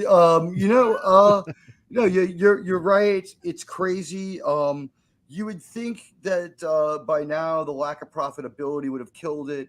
And what we're seeing is that in Hollywood, although people do fail up, there seems to be a quantum limit here. And I mean, we can thank kooky Tom Cruise for showing us that, like, a very, in the words of, the Godfather movie, a masculine movie can make money, right? Yeah. Yeah. Yeah. And we got another one this year in the form of John Wick. So people are starting to understand, like Top Gun, like it had it checked a few boxes and stuff like that. It did what it had to do, not to be uninclusive, but like they weren't bashing you over your head with it, and every member of the team is kind of like a one facet in this gem that Maverick is trying to create for himself and whatever. And John Wick, he's going to always be John Wick. And, go see that one before anyone spoils it for you. I'll leave it at that. Oh, yeah. Definitely. Yeah. I keep drinking, so I don't say anything. Yeah. No, well, good enough then. So I think I'm gonna call it a night. Sheep Herder, you got anything to plug?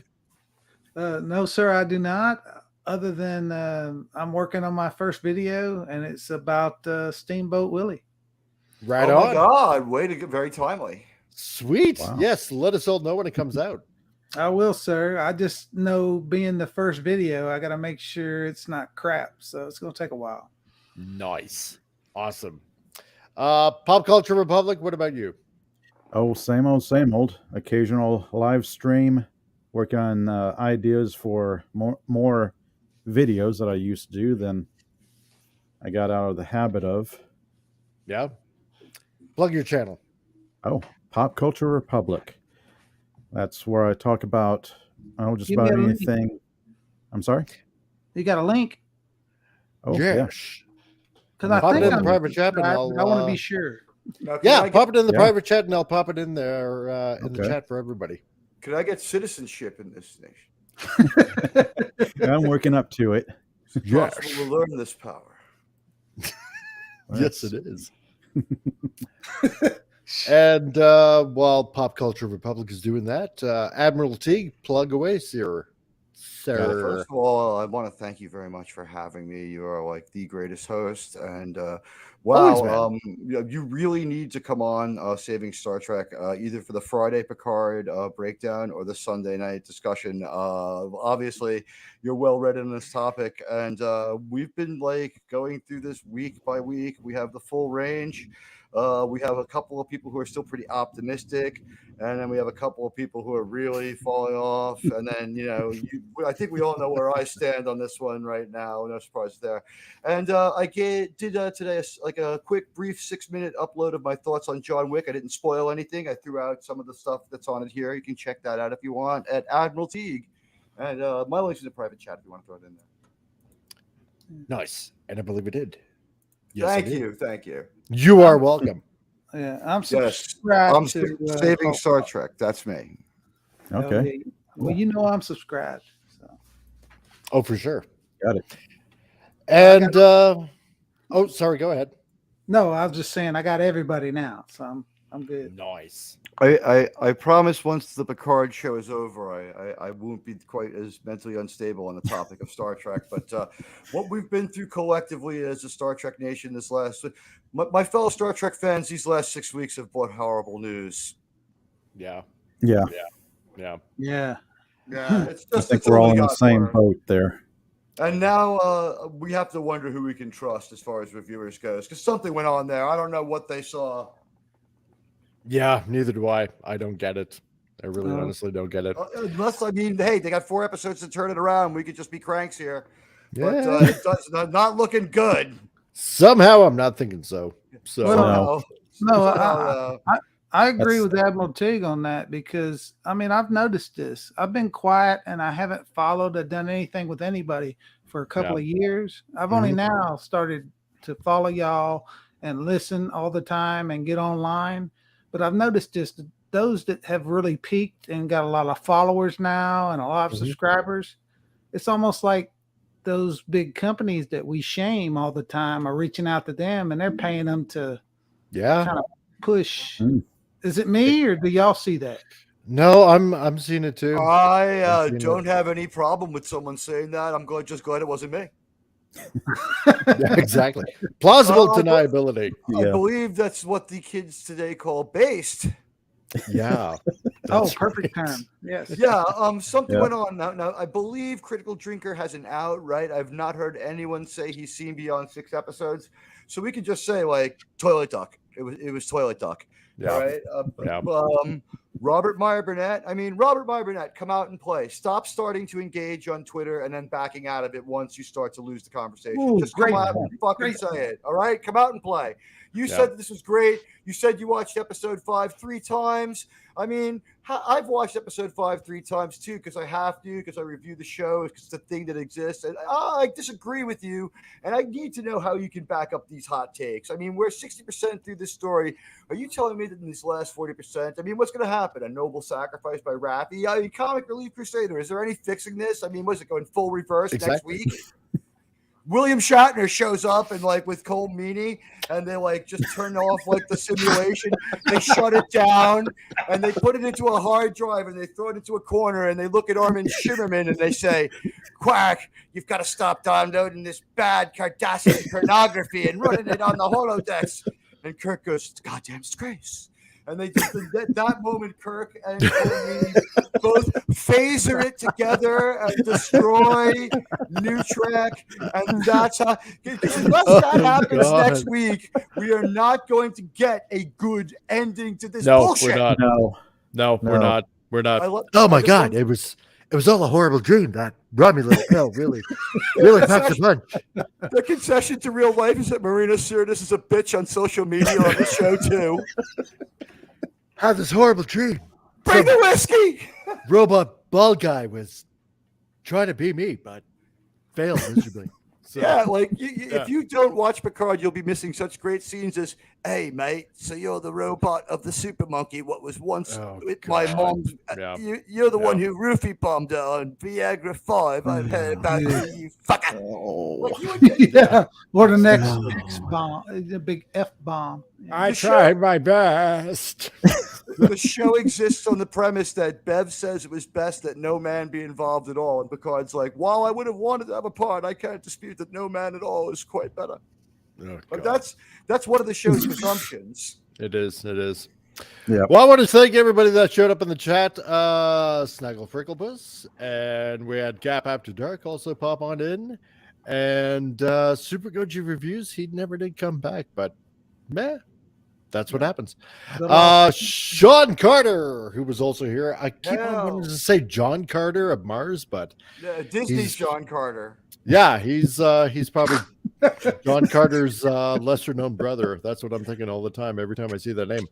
And Phantom Outsider was here, and he's still here, I imagine. And Dr. Mad Studios, all the way from Britain. So great to see you as well. And we had the illustrious, always fun to have around, Anti-Derivative Jill as well. Yeah, that dropped by. So that was quite the surprise. I like that.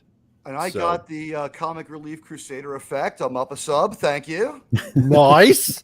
Yeah, it's the CRC bounce, I call it. I want to give a special shout out to Phantom Outsider and the Lost Wanderer. They made me laugh my butt off. There we go, man. I want to give a special shout out to the other members of the Saving Star Trek crew. If you think I'm acting crazy now, remember it was your idea that I watch this show by myself before we watch it. Okay, I needed a support group for this show. I still do. It's actively fucking painful, and I promise I'll be better afterwards. But when we talk about Star Trek, it just breaks through the medication, and I go insane. Oh God! And we had we had Penny. Let's see, and who else do we have pop in here? I know we had somebody else that was also in here, and I'm just trying to scroll through everybody to make sure I got everybody because I want to say thank you to everybody that dropped in. And John Rental, of course, he dropped in. My Fez brother in arms. Also, yeah, glad to see that you stopped by as well. And of course, the Lost Wanderer that was also here, and Starships of Greatness was also here tonight as well, and Guatemalan Rooster. And Rooster's a great name. I like that name. I love that name. I know, right? Still wins the prize for best name, but I mean, hey, that's right. I am the Guatemalan Rooster. and, I think that would better name for your ship than the Shrike. That's right. Yeah. I'd fear the Guatemalan Rooster's out there, Captain. What are we gonna do? Right. Program attack pattern Delta. I am the biggest cock of the walk that you will ever see. So Beta, what do I do? Yeah, I only deal with sheep. I can't handle roosters. Disney sheep herder, you have like the second best name on the internet. You're tied up there with douchebag Kylo, which is I know. If I get more people like this, Guatemalan Rooster and Disney sheep herder, I'm gonna have a whole farm here, right? You have the best sub names. I mean, yeah, everyone here it doesn't. You need to have like a sign for your website for your channel. It doesn't help. It doesn't hurt. You don't have to be crazy to sub my channel, but it helps. It does. It does. And if I can say one more thing, you may. I want to give a big shout out to the Comic Relief Crusader. I've never been online ever in my life, so this is the very first time for me. And yeah. Wow, I'm honored to learn it too. You know, well, it's great to have you here. Well, yeah. I enjoyed your comments, and I thought you had pointed yourself well. You need to do this. You've taken your first steps into a larger world. I was waiting on that. Yep. Star was. All right. Yes. Hope to see you back. I will. So. Well, you know, I follow you guys. And no disrespect to anybody else who might be listening, but I, for the most part, will not miss an episode of the Comic Relief Crusader or Admiral Teague. I try to catch everybody else, but you know, Jesus Christ, thank you so much. Yeah. I just want you to know, like, when I make my show, it's for people just like you who love the Admiral Teague perspective. Yeah. And I'm not going to stop being skeptical of this show when 20 episodes had to be wiped away and we're only up to 7 episodes that count. Like, let's see him make it to 11. Yeah. I mean, well, you know, impress me. I mean, so what if the show hasn't imploded up through 6 episodes? It's getting there. It's under extreme stress.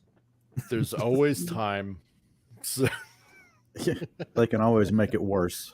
I'm sorry that I was the harbinger of doom on this one, that I'm going to end up being right, but I am, and I was. Yep. Yep. So guys, thank you all for joining in on another fun Titillating Tuesdays. Enter the Geekosphere. So great to have you on, and I think this is probably my second longest show that I've done so far. And you know awesome. what? Great. You're an awesome host. It was awesome to be here and talk to you. I think we had a pretty good time on every topic. We went tangential, but hey, that's what the kids today like, right? Exactly. Right. So, and if you guys want to come back on another Tuesday, I would be glad to have you guys because this is just fun doing it. Oh yeah, for sure. Always a blast. I appreciate it. I'm still in the beta phase, but yes, thank you. Yeah, we'll get you up there.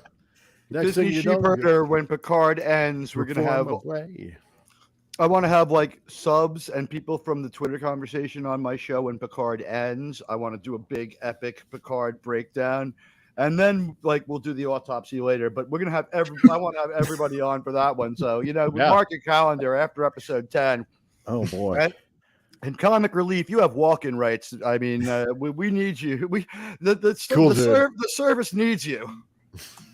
Well, the thing is, because I work on weekends too, right? So it's like I'm lurking while I'm working at the same time. So unless I just cough, have a unexpected sick day or something like that, then maybe I'll have to join in. So. I was brought to you by our justice system and jury duty. So let's thank them. Yeah, there you go. So, and yeah, Lost Wanderer too. I'm missing you on the show too. So, whenever you want to come on board, when it's earlier, because I know you're all the way out in the East Coast as well. So, so yeah, I want to get you back on too as well. So, because it's fun having you on as well. So guys, thank you all for joining in on another Titillating Tuesday. Enter the Geekosphere, and thank you to the panel for joining in and making another fun episode. I really, really enjoy it. And you know what? I am liking this format now that I'm doing it more and more and more, just inviting everybody on willy-nilly, just putting on a link and say, hey, hop on in and let's talk about this and let's talk about that. And it just makes for a really fun show, because I just like going off the cuff like this, and where just anything unexpected can just happen. And it just makes for a great show, I find, this way.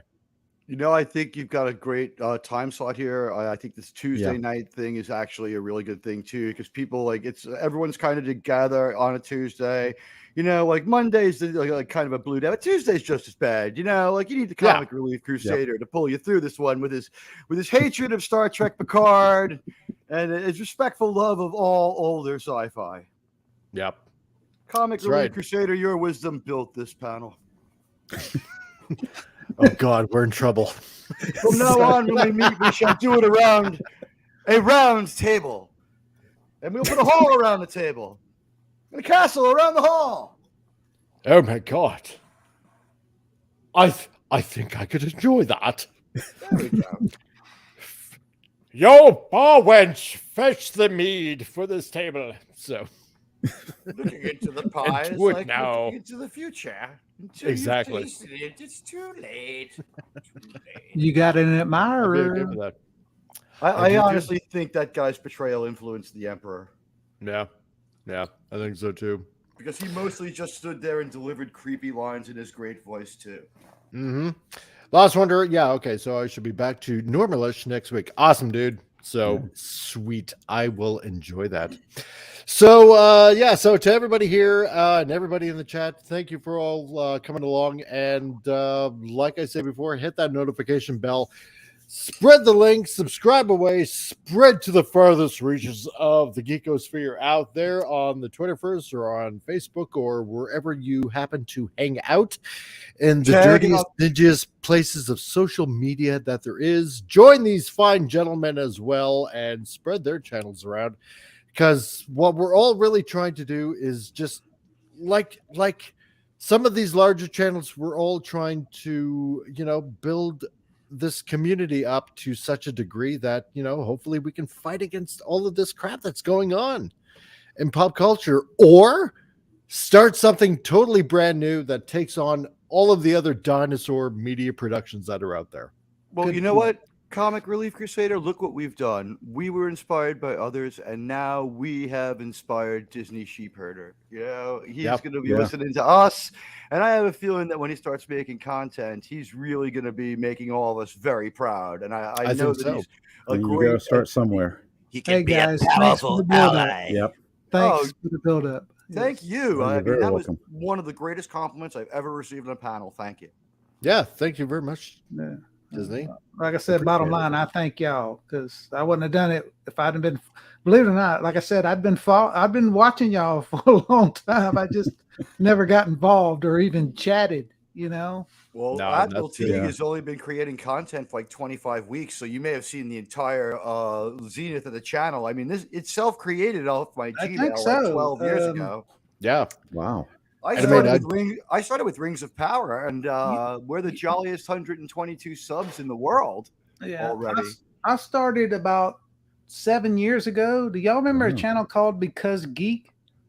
I think so. No. She did all that Game of Thrones stuff. Okay. Oh, interesting. Yeah, she's from Canada. Huh. Okay. Another. So that's how I started. So yeah. Nice. My all right, guys. Father is a Canadian. Oh, there you go. So I'm gonna say good night to everybody in the chat. Have a pleasant rest of your week. Yep. And also catch me on Manorama.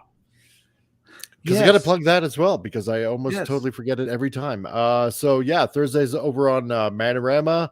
And Yes. who knows where I might appear next? It might be on Admiral Teague's. It might be. I'd love to have you there. You have walk-in rights on Saving Star Trek. You're like Bob Hope on Johnny Carson. You can just like come in and tell 2 jokes, leave if that's what you want to do. There we go. Haunt our Well, chat, I am a please. wrench. I mean, I have to do something. Drop your link in there so more of my subs can find you, and I hope that some of your subs will enjoy me. Yeah. Well, We know that I Disney Shipper It should be the way it channel. is. Well, I So- look forward to seeing Pop Culture Republic's channel and watching his thank you. next show because I hadn't done that before.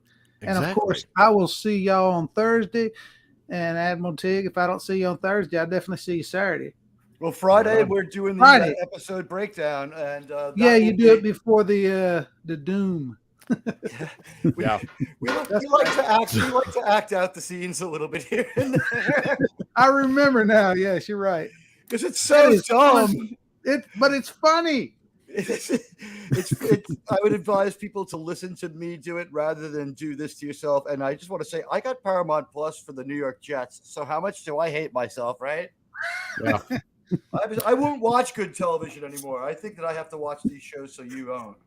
Well, look, it's working, Admiral, because I can tell you this. If you ever look at the comment section while y'all are doing that, not many people are commenting because they're laughing so damn hard. Yeah. Amazing. That's great to know. So Yeah, everybody have a good night and have a good rest of your week. And we shall see you out there. And we'll see you next Tuesday on Titillating Tuesdays. Not all. All right, So cheers. night all. When do we go?